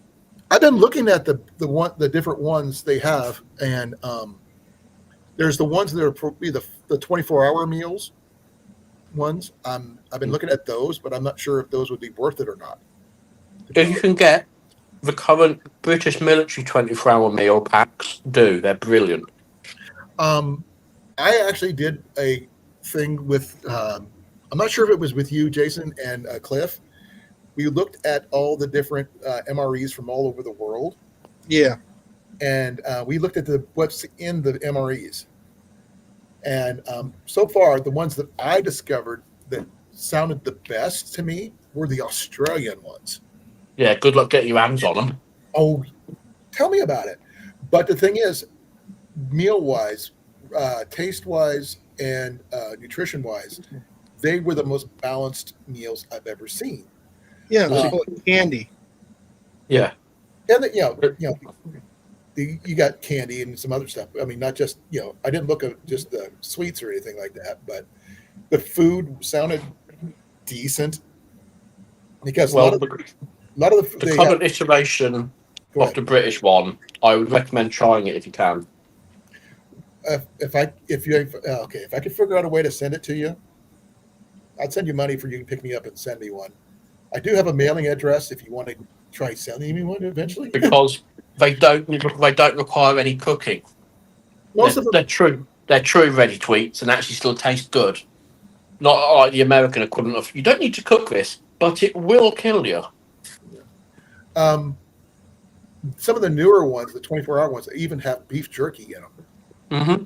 Really decent beef jerky, which is like, why haven't they done this before? Because you can do so much with beef jerky in a meal. Because It made me laugh though. I What was picked that? up one of the Warfighter MREs the other day. Oh, it's got contains all these different things, right? And I laid it out. It costs the same for one of the Warfighter packets as one of the 24-hour British ones. Really? And I was like, why would I buy the Warfighter for one meal when I can literally buy a day's worth of food for the same price? I can build an MRE using the stuff I use for backpacking and be cheaper and taste good. Yeah. Excuse me. Sorry. The other good thing about the British ones, they come in a brown resealable carrier bag. I've seen the ones they have the resealable bags. I love that option. The ones that I grew up with in the service, they didn't have that. No. They Which is great because you can chop and change. Biodegradable is what they said, but they've updated the bags since then. I was supposed to get. I tried to buy some earlier this year, but I ended up with an empty box. You said, yeah. That's Well, really everything is biodegradable if you nuke it from space. Yeah, that's true. There's another version of MREs I've been wanting to try is the cold weather MREs that are freeze dried. Mm-hmm. Oh, check out the Finnish ones. I have not got that far yet. The Finn. I mean, I can't eat them, but my God, the Finns know how to treat a serviceman. I'm sorry you can't eat the meat and the protein. I apologize for that. Sure. I was just looking at Can I enjoy a steak in your presence? Yeah, it doesn't bother me. Because there's a brisket that I've been wanting to try from the south that I would think that would be amazing to try. Well, basically, anything from the Scandinavian nations is generally going to be nice. They actually look after their service personnel. Oh, yeah.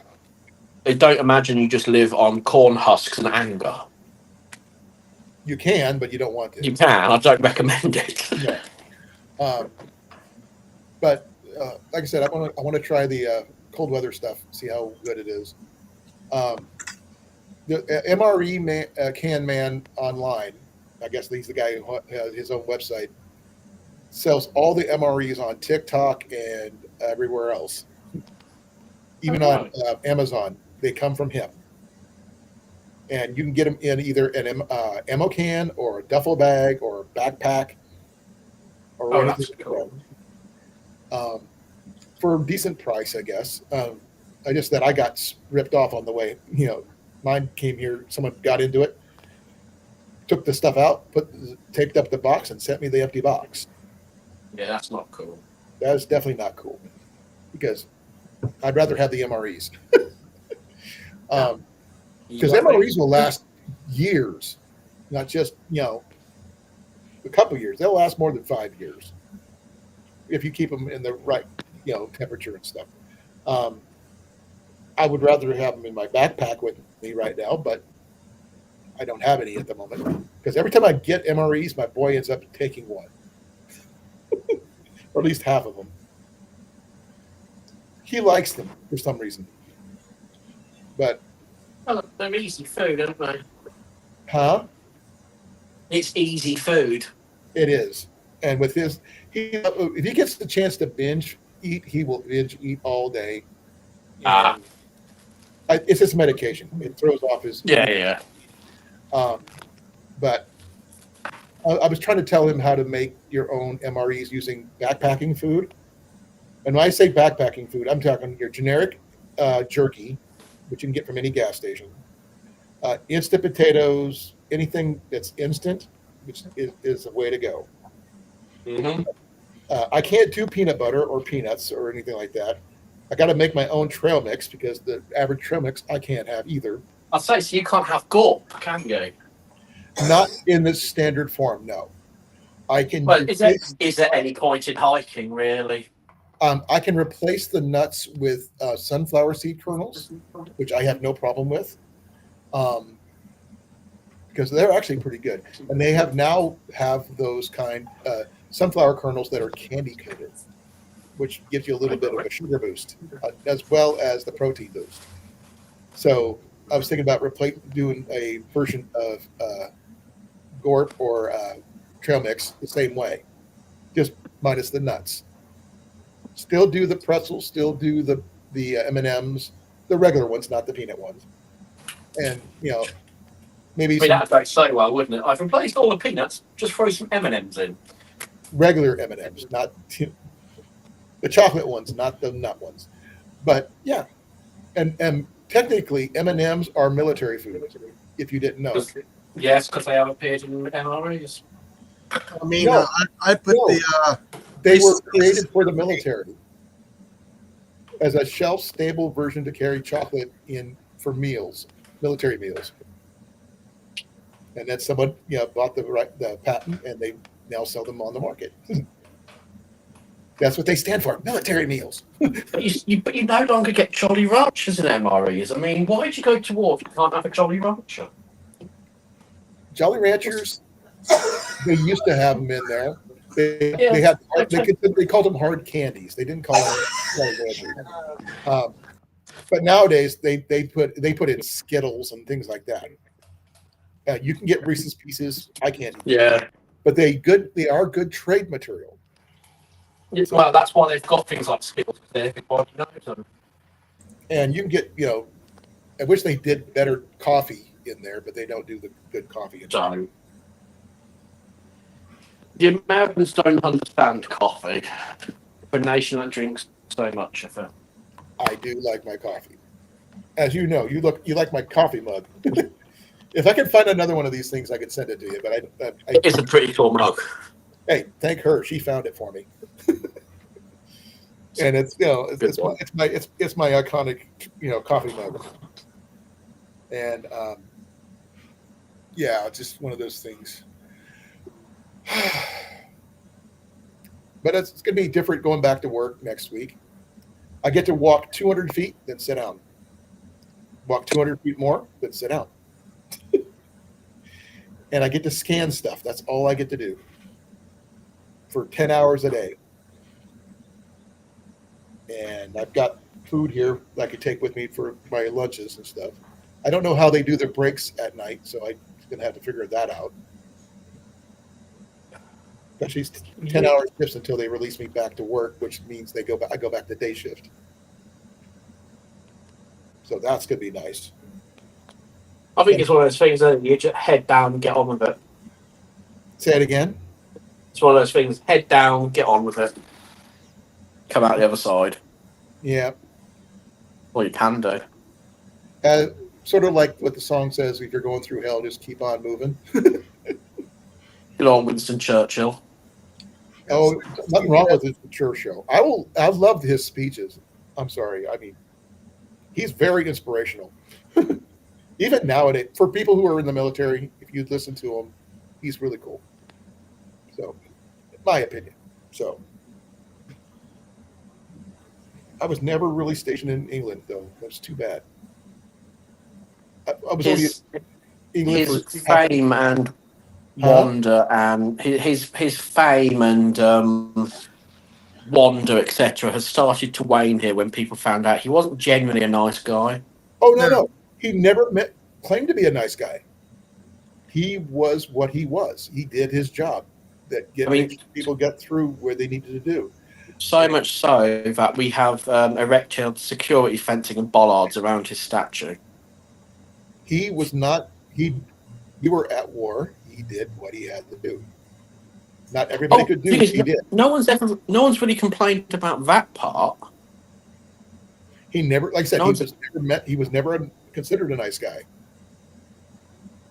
But to me, for what he did and how he did it, that's what makes it, The parts that we don't like over here was his how do you put it? Xenophobic, racist. He liked to drink. He liked to smoke. He liked to womanize. He was quite the bigot. Oh, there's a lot of people who are like that. But as you said, it is what it is. It happened. It's over with. Well, I listened to a podcast called "Not So Quiet on the Western Front," it's done by two war historians, and he came up in one of the episodes. A very interesting guy. Very interesting. I don't get to hear a lot of podcasts anymore. You will do 10 hours at night.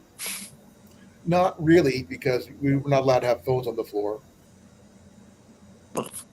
with my hearing, and I can't put anything in my ears because I wouldn't be able to hear anything. I could get right. Oh yeah, good point. Because they're going to be running around like chickens with their head cut off, trying to get orders pulled and put on trucks and stuff like that. And all I'm going to do is scan for 10 hours a day. Right. Until they release me to go back to my full duty, then go back to day shift. Then I can start pulling orders instead of just sitting around. Yeah. Well, fingers crossed it won't take long for you. Well, I won't know anything until the 23rd when I go back to the doctor and they find out whether they release me back. I've been going through physical therapy 3 times a week, plus my regular. I've been doing physical workouts to increase my endurance and my strength 3 times a week, and still seeing my physical therapist once a week. So tomorrow at 7, I go there. I do this workout requires me to lift, pull, carry stuff, bike ride for 15 minutes, that kind of thing. But I'm nowhere near backpacking ready yet. If I was backpacking ready, then I'd be ready to go back to work. That's my standards, not theirs. Oh, well, I'm back at the doctor's on the 3rd to so how's your heart doing? Well, we find out on the 3rd what the situation is. So are you going to need a stent, or what's the word? Don't know. Now, what happens if you need a stent or something? No, after I get one fitted. It's quite simple in my book. Oh, yeah, that's what they did with me. It took a day. Like, if I need something doing, I'll just get them to book me in while I'm there. Yeah, just unless it's a bypass, that's a whole different Yeah. But stents are easy. Bypasses are difficult. So I'm just going to go in and hope for the best. Well, if they have the worst case scenario, they take a couple of veins from your leg, you put it in your heart, and there you go. Yeah. I know the techniques. I was lucky. I have accepted that I'm probably never going to win an Olympic gold now. No, don't say that, because you could still do curling. Or it's highly unlikely I'm going into space. Curling. You don't know what curling is? Yeah. Scottish national sport. So I figured you might I think it'd be kind of cool to see you. He's survived 3 triple bypasses, and he's still got 3 gold medals in curling. Yes, I am hoping that when I go in on the 3rd, I've got 2 appointments, 1 in the morning, 1 in the afternoon, that it's just going to be a case of, look, mate, you really, really dodged a bullet. You need to really take care of yourself now. Kind of be like, you've stopped chancing your luck. Oh, who we lose? Oh, we lost Colan. We broke Colan.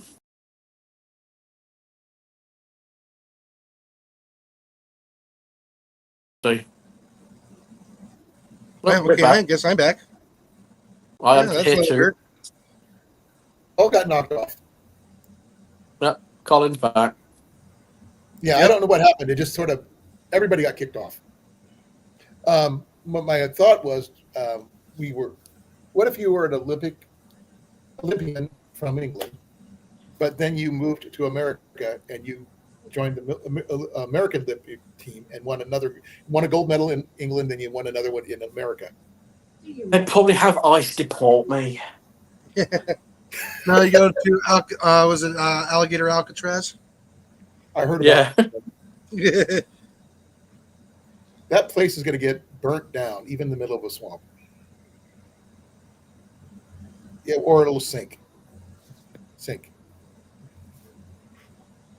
Or, what do they call it? The skunk ape will make him go disappear. Because I think that's stupid.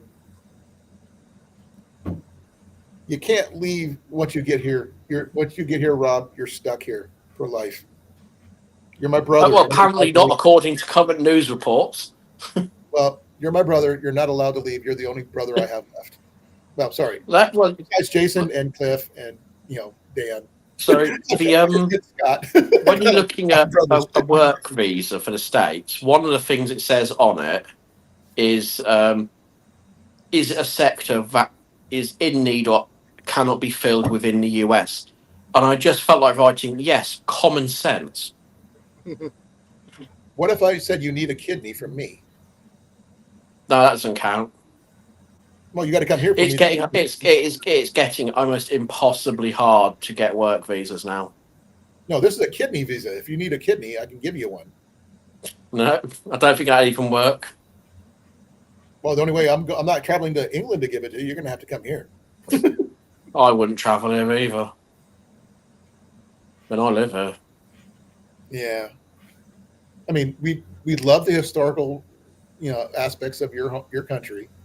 No, we're knocking that down as well now. Stonehenge. Well, not Stonehenge, but we've got rid of a lot of the history of the country to build housing because we need housing. I want to go mudlarking in the Thames. I know you need like a billion permits and everything else, but still, I would love to do it. Well, the Thames is technically public access. Just good luck explaining that. Well, like I said, as long as you have a permit, they can't really say much. Mm. Well, they can say all they want, but as soon as you show them the permit and show you got proof you're allowed to be there for historical purposes, they can't really say much. They complain about it, but that's about it. Because I've seen a lot of videos on mudlarking in the Thames of all the historical stuff they find. Oh yeah, some of the cool stuff they find. Up by me, we have an old industrial estate, and on the riverbank, if you've got time to spare and you don't mind ducking behind cover, if you dig through it, you can find glass bottles dating back to the Victorian period. Exactly, and buttons, just laying around, and clay pipes, and everything, and people just threw them in the river. Why? I don't know, but it's cool to find them, though. Oh yeah, but it's exactly that. It's it's just junk to us. To me, I mean, the techniques that went into bottle making back in the day, they don't do that now. Mind blowing. No. And that is historical value in my book. Or even, smoke. I think the clay pipes, the really nice carved. You find a lot of clay pipe pieces in the Cotswolds. Awful lot, disproportionate. But the glass bottle everyone seeks to find is a coffin-shaped green bottle with the word poison on one face and a skull and crossbone on the other. I heard about people finding some of those. That is the bottle everyone seems to want to find because it's cool. And it makes you wonder, why did they have it in the first place? Oh no, because that used to be in your bathroom cabinet. When you bought your medicines, they would give you it in a poisons bottle. Why? To stop kids, to remind you it's dangerous and like to scare kids off. So it's just an empty bottle? Yeah, empty bottle.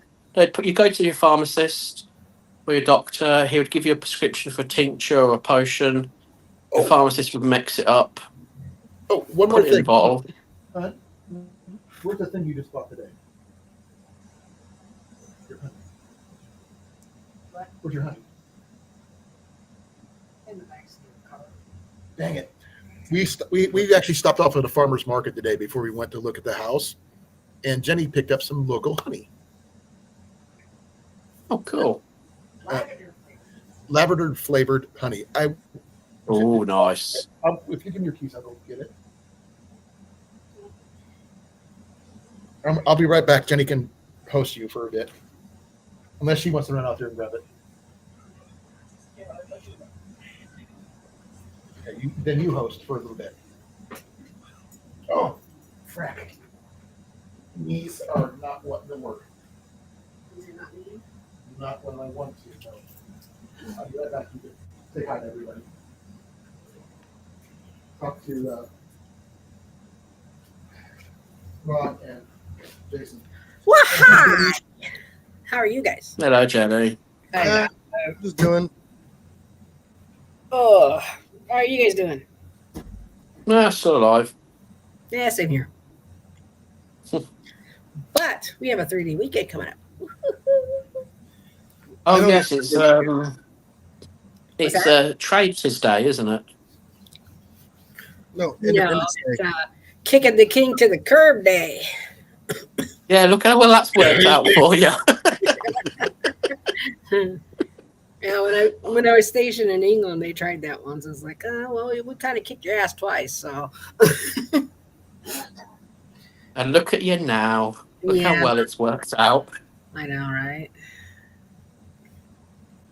Well, We still get to have our pew pews. there you go. For the moment. We're supposed to be able to have free speech. Yeah, you're supposed to be trustworthy with things like that. Yeah. See, the funny thing is, I took that same oath. Mm, So, I think a lot of people did, didn't they? oh yeah, a lot of us did, and a lot of us ain't happy. But No. let's That's talk about nice. that on Colan's channel. So, oh, my feet are cold. So the ongoing hunt for housing. Oh yeah. So we went to look at a house today, but we couldn't get it. The guy said he was going to leave the keys in the back, but didn't. Well, of course, we got there half an hour before we were supposed to. So we'll probably just try again on Saturday to look at the place. How you doing, Jason? I'm doing good. Like I said I got to work over the weekend, so Oh, man, that sucks. that's okay. Oh, I get to use that holiday time at the end of the fiscal year. Oh, there you go. You on vacation? Yeah, no, like I said, unfortunately, I work all the holidays Yeah. except for like Christmas and Thanksgiving. Right. And, like the only ones that really get off because we're not open. But all the other holidays, I just save it up for the end of the fiscal year. Then I should have enough time. If I don't take any time off this year, Mhm. I will probably have 5 or 6 4 or 3-day work weeks. Nice. The fiscal year, yeah. So somebody gave me some larkspur at the outdoor market, at the farmer's market. I have no idea what I'm going to do with it, but it's pretty. Hey, brought you flowers. Yeah. It's purple. They're purple, but they look blue on screen. Oh, so here's the honey. There and here. Ooh. It's lavender flavored. That would make some nice mead. I know, right? Oh, this is just a medium-sized bottle. You should have seen the big ones. Yeah. You could still brew it up. I don't know what to do with Yeah. this. There's enough there. Water. All right, well, he's back, so Alrighty. I'm turning it back over. Nice talking to you guys. Alright. See you later. Also, I've got some other stuff I'm going to show you too.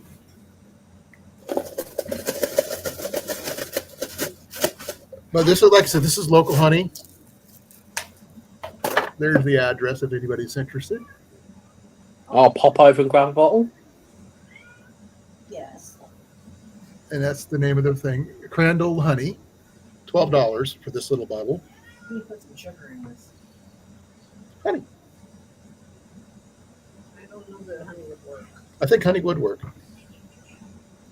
I'm sorry, I won't fit in that little container. Yeah. Sugar's right here,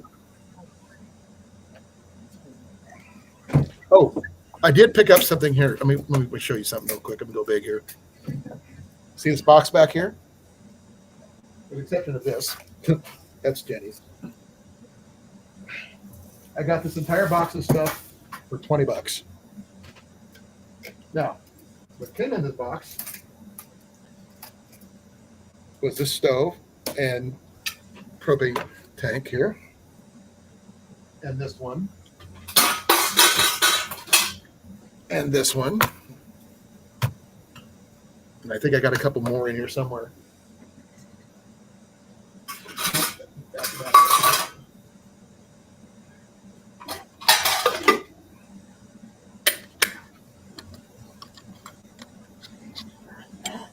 Also got this Stanley Cup cook set. This is all for $20, by the way, folks.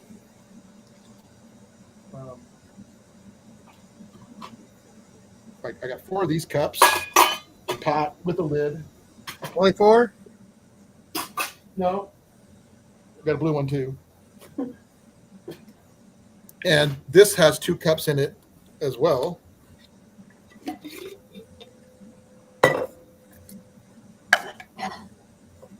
like I said, this is a Stanley. I tried to buy one piece. I ended up finding out they're all were going for the same price. The whole box was $20. A second stove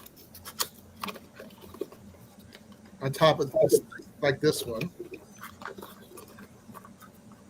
new in the box.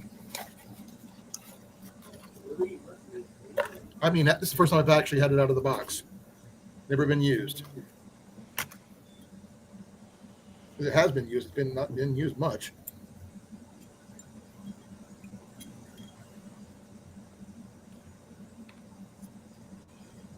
Like I said, I got all this for $20. So I got more than my money's worth out of this thing. I got it at a yard sale.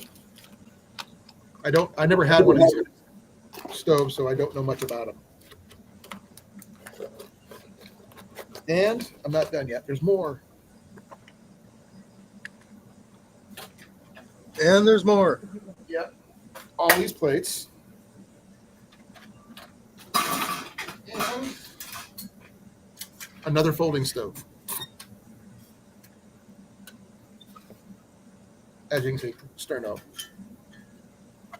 Which these are not as good as the old school ones, but they still work.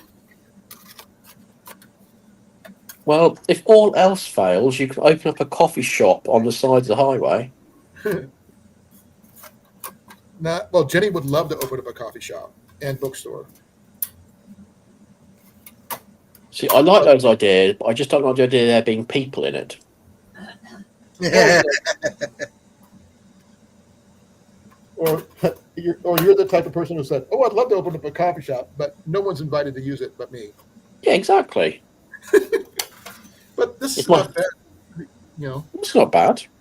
See, the ones I got are steel, not aluminum, which allows me to use. I could use those as a wood stove instead of just a, gas stove. Hmm. But I don't have any sterno, so I do have an alcohol stove that'll fit in here. But for $20 for all this, Yeah, you can't really complain. I was just trying to pick up this and a couple extra canisters. That was all I was going to do. He said, no. The whole box is $20. I go, okay, I'll take it. It's kind of hard to say no when you get all that for the $20. Because all I wanted was the stoves and the Stanley Cup. I wasn't sure about the pot and the plates and everything else. And I have checked it out. This thing does work. That's partially full. This is full. And these right here are like $6 by themselves. So I think I got more than a good deal. And this is brand new in the box. So there's that. I'm not sure how much that is.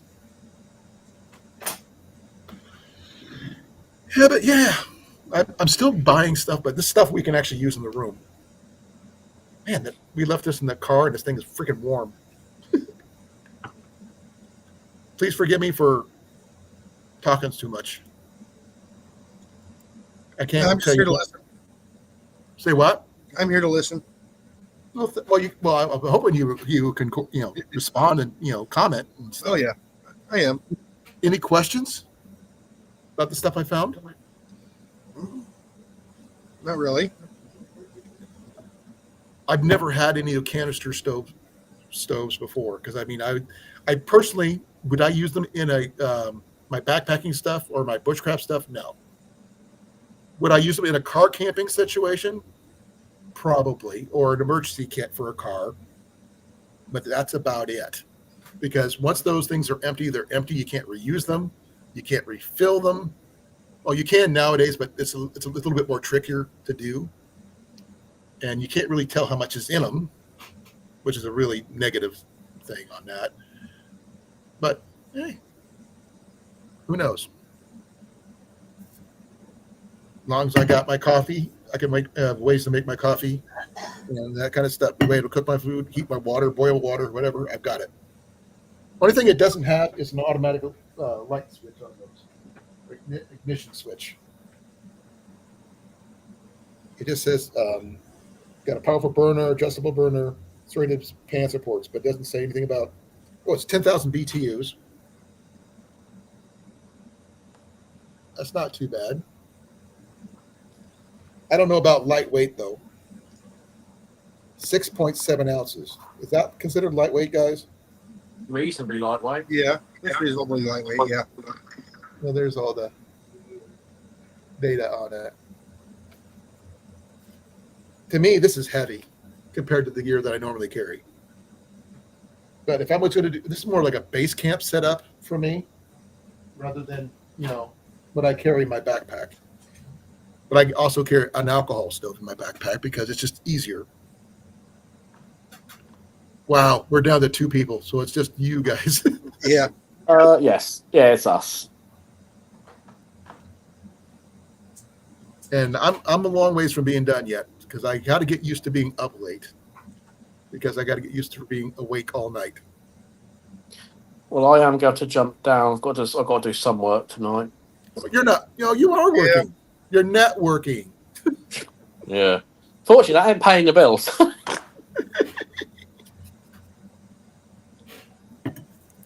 No, I don't think the local utility man is going to accept check out my YouTube as payment.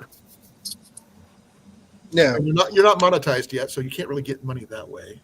Yeah, that ain't happening anytime soon either. Well, I am, and I don't make that much. Literally, I mean, it takes me. No, it's a con. It's a complete con. No, I mean, I have made, if I'm lucky, $100 a year. A year. And that's pushing it. You want to start putting out the shorts and get automatically entered into the payment pool. I'm already monetized, so I'm automatically monetized for both. Doesn't matter. No. When you create shorts, it's a separate fund for payments. Yeah. So you automatically get a share at the end of each month, even if you just put out one short. I've put out some shorts and I never got anything. And it's why I'm creating a short day. So when I eventually get monetized, I will have one hell of a gambit to enter each month. Well, the thing is, my shorts that I put out are nothing like what Jason puts out. No, Earl does way better than I do. I'm talking about just between us. I don't care about Earl. Earl is a whole different level from everybody else. Yeah, I think he's already got 4 videos that have done over 5 or 6 million. Yeah, the most I've ever done as my shorts, my best views is 2,971 is my best one. Mine is. Where do I find out? There we go, over here. And that's from 2 years ago. Mine is 79,781. What the heck did you do? Mr. T. I must have missed that one. No, I interviewed Mr. T. He is an amazing guy, by the way. And then my next one is 10,000 views. It's of Spitfire coming into land. Ooh, Spitfire, yeah. So I love those planes. I love old. Yeah, so every time someone watches one of your shorts, you get a share in the prize pool, so to speak. I haven't done a decent. Let me see here. My last one I did was in May, and that was my dry ice video. Oh yeah, it's not about putting out good quality. It's just regular. I put some of the crap I put out each day. You can tell I've forgotten to do it. My last 3 best ones that the last 3 videos I put out, short wise, were all cold weather related, if you think about it. Mm. Because Yeah. one was about dry ice, one was about hail, and the other one was a blizzard. And the one before that was my venison chili. Yeah, I need to do more of my barbecue videos, my shorts. Oh, I need to put out some full length content. I need to do another grilled cheese video. I love it's about time for good grilled cheese, but I can't really do it here. Oh, it's too hot at the moment for a grilled cheese. No, there's always time for grilled cheese. As you know, I've got about 3 or 4 videos I just need to do the voiceovers for. the thing I need to do is something like what Jason does. He's got his intro videos. He's got his extra, outro videos. I don't know how to set that up. Yeah, it's a good point. I do need to do the introduction video as well. That reminds me. I don't have the capability up here in my head to do that. I don't have the willpower. Well, Jason is more artistic than I am. I had AI write my bio. Me, I'm the guy who does the interviews. I'm the guy who does the talking. I can talk people to death, but that's about it. I don't mind interviewing people, talking to people about It's stuff. not hard. It just, to me, the technical aspect of it is hard. No, it's not. To me, it is hard. Not everybody has the same interests in this kind of thing. I mean, I know I need to, but every time I try to think about it, my brain goes fuzz, white screen. Well, let's be honest. You can just whack it in AI and it'll do it for you anyway. I don't really want to do it that way because, I mean... No, I'm not saying you should, but... I'm not, I want to be something a little bit more personable instead of just AI type videos, but... Well, I've just looked and I am 2.3 hours of view time away from beating the entirety of last year. Well, there you go. I'll probably get that by tomorrow. You still got 6 months to go. Exactly. I beat all my other demographics from last year. I have no idea what my demographics are right now. I didn't even think to look.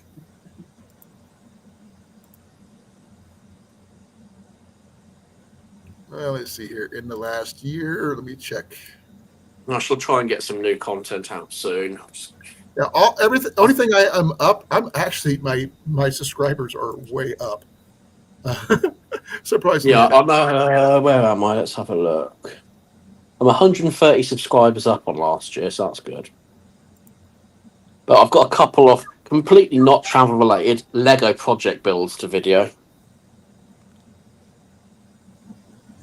So that'll give me a couple of days of fun. In the last 28 days, I don't know what I did, but I gained 6 subscribers. I'm at 1,071. I am at, bear with me, I'm waiting 796. to get over 1,100, but not there yet. I think we've lost Jason. No, Yeah. I'm still here. No, see what else since I happened to last year. The only thing that went up is my subscriber. That's it. No, I had my hours fall off of my videos from when I was in Arkansas. My hours plummeted. My hours are down 1.3K Yeah. since the last year. My views are down 9.2K in the last year. But then again, I have also been irregular the last couple months, because of everything that's going on. Of course, I have not been doing my regular lives. And with me going nights for a little while, that's going to hurt too. Because I don't have a day to go on. I go live. Because all the days that I'm free, someone's already on them. So I'm only working 4 days a week, but Friday, Just Saturday. do what you can do. Huh? Well, just, jump on an hour before somebody else. Do an hour on Friday, an hour on Saturday. I've never been an hour kind of guy. You might have to be. I like to talk too much. That's my. You'd be surprised how many people watch YouTube in the morning. Mm-hmm. Won't work for me, because if I get home at 4 o'clock in the morning, I'm going to bed. I get off at 4. I get home about 5. I'm going to sleep. I'm not going to be making a video or live that time of the day. The only time I'm going to be up if I have to do physical therapy, and that's it. Then I'm going back to bed because I have to be at work again at 6:30. Until they get me back to my normal hours during the daytime, which means I have to be up at 6 in the morning. And if they try to force me to go nights after all this, I am going to sue them because that's not what I put. That's not my regular job. My regular job is daytime. I'm too freaking old to work nights. Well, you should be getting differential pay, so you should be getting paid more. This is temporary, though. Don't care. Doesn't matter. You should still be getting your differential pay because you're working overnight. No, they didn't say anything about that. Better ask them about it. Well, I'll talk to Sam tomorrow, see if there is anything about that, because I've never heard of that. Because I do know how much I normally make, but I have not gotten a raise in 2 years, especially since I've been injured. I know I didn't get one last year because I was off pretty much most of the year. So that's going to be interesting to figure out. Oh, man. Okay, folks. I'm getting tired now. All right.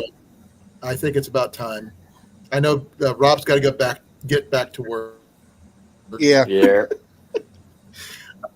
Keep us informed about your doctor's appointment, please, sir. Make Will sure do. your heart's okay. If you have to go in for surgery, definitely let us know, because we can't pull for you if we don't know what's happening. We can't pray for you, for you, whatever you want to do, whatever your religion is. We'll pull for you. I'm sure it'll be fine. I'm quite resilient. We know that, but having a support team is not necessarily a bad thing. True. And that's what we are. We support each other. We're, as much as you might hear it from me, you're my family.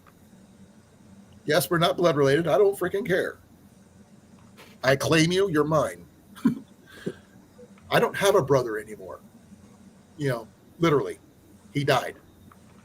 So, and he was not much of one anyway to begin with. Now, Jason, Cliff, you, Dan, Scott, yeah, definitely. And Blake, but he's like a little brother mostly, because I don't talk to Blake as much. But yeah, but I think you keep us informed. I'll keep you informed of what my situation is, guys. I will definitely do that. Alrighty. Because if I get a house, your guys going to know it, because I'm going to scream it at the top of my hand on my channel. Hey, we got a house, or something like that. And definitely, I'll keep my word about doing a live on Instagram with you, Jason. Yeah. About it, because I told you I would. Whatever house we get, I will give you a small tour of it. Same thing with Cliff and Dan and everybody else. But I will see you guys hopefully during the day. I will, because I'm going to be during the day, just not at night, for the next week. Because Howie does good in the morning. I'll still be going on Thursday. I still got Thursday left. This is only Tuesday. I got one more live to go. That's not my last live at night. I realized there's one more. But 4th of July is coming up on Friday, which means nothing to you, Rob, I know. But I'm still off. How is that you off on our holiday? You got lucky. Just lucky. Huh? Yeah, just dumb luck. Well, hey, you don't have any reasons to watch fireworks. I don't watch fireworks because my dad technically had his stroke that killed him on July 3rd of 1999, and I was in the hospital for all the 4th of July that year until he passed away. Like I was saying, you don't have to have a special holiday just to watch fireworks. I've never been a fireworks guy. Now, I don't like the ones up in the sky too much because I get jumpy. But I think that's why a lot of people have moved over to drone shows instead. I actually like the little fireworks that look like little I like little the smell. tanks, little boats, little planes that and do all that stuff. I love those. That's about it. Oh, by the way, check out that Junkyard Kings with Heavy D Sparks. Yeah. I think you might like it, Rob. Yeah. It's not as good as Junkyard Wars, but when you don't, until they bring back the regular one, and someone finds a way to restrict the freaking electric motors, it's not the same thing. You cannot tune an electric motor. You can't. The whole point about no, Jason, before you say anything, there's something about having to take the spark plugs out, checking all the wires, checking all the different things that required to get an engine to start is the whole point of Junkyard Wars. Not just plugging something in and say, oh, it's working. Requiring a battery. I mean, when you have you can't really pull start an electric motor. You know what I mean? And but sometimes you still need to get a timing, or if you got 2-phase, 3-phase, 6-phase motor, it gets a little bit more difficult. It's not as challenging as a gas-powered motor. Sorry, it won't never be, because there's too many variables. And as he said, if you're doing trying to do an electric motor in a vehicle that goes across water and and the lithium battery shorts out, the whole thing is shot. That's part of the build. But that's the whole thing. I'd rather not have to deal with batteries. Gas powered is the only way to go for me. Well, they also have pneumatic too. No, pneumatic still needs power. No, but I'm saying they got pneumatic. Hydraulic. Go hydraulic. Yeah, I got hydrostatic. Now, that would actually create a lot of heat. If you check out the latest episode of Junkyard Kings, they're trying to make a Chevy square body truck go across water, pick up a package, and come back using 2 jet ski motors. Wait till you got to see it. It's different. But let me know about that Junkyard Wars coming back there, Rob. I really appreciate it. It's not going to be the same if they're requiring electric motors, guaranteed. No one's going to be really wanting to see someone deal with an electric motor that much. It's kind of cool. Only to you. No, there's a lot of people that do the electric motors. Like I said, they're testing a NASCAR that has an electric motor. Mechanic does not work with electric motors, other than maybe the alternator. That's it. No, what I'm saying is they actually have a NASCAR that's electric. Yeah, but I'm sorry, people are not paying thousands of dollars to watch an electric race. They'll go down to NASCAR down in in the South here in the States to look for watch a NASCAR race where you smell the gas and oil. Yeah, no, but like I said, it's still fascinating. I don't find it fascinating at all. An electric motor doing that? Oh yeah. No, I don't. Nope. Remember, I live right now. I'm just down the road from a NASCAR track. They just had an Indy race there, literally. Yeah. To me, that's interesting.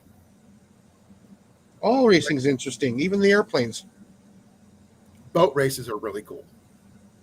Motorcycles on ice is interesting. Speedway. We have Iowa Speedway, so to a point, drag racing. That's more of a speed race than anything. That's sprint. racing time. That's a sprint. Well, sprint cars are fun. They have a sprint car track over in Knoxville. That's where my dad was at when he was coming back from when he passed away. Now, have you ever seen a sprint car race? It's freaking cool. Those guys are nuts. Especially when there's Circle 8 tracks and they're just like crisscrossing each other. Have you ever seen those drone races? Nope. Won't watch those. Oh, those things are like so awesome. No, they're not. Yeah, they are. It's RC vehicles. That's all it is. Yeah, but they're flying the drones inside of locations and through hoops and stuff. It's pretty cool and how fast those things are moving. I seen something you might think is fun. Okay. There was a RC track for 4-wheel drive trucks inside of a barn. Yeah, Did you ever see that one? yeah. I've seen all kinds of stuff. The thing is, it wasn't a speed thing. No, they're rock crawlers.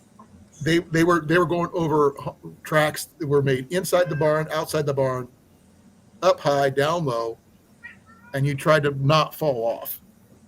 Now, Yeah, those are. Have you seen the the RC rock crawlers? no, I have not. I used to race them competitively. The most exciting RC thing, anything I've ever seen, that was the guys who had the construction equipment in their basement digging holes with miniaturized versions of dirt moving vehicles. You know, with the big oops and all that stuff. Give me a second. Yeah. I got this box. Jenny has to move it. Oh, okay. I can't get up. Everybody say hi to Mac. He's right there. All right. Well, I'm gonna hop off now. I'm gonna spend time with Molly tonight. I'll put this up. Yep, I'm going to hop off as well. Thank you, guys. I will catch everybody later. See you all later. Love you guys. Bye. Bye. I got to do my version of saying good night. Be well, be safe. I love you guys all. I'm out of here in 5, 4, 3, 2, 1, and stream.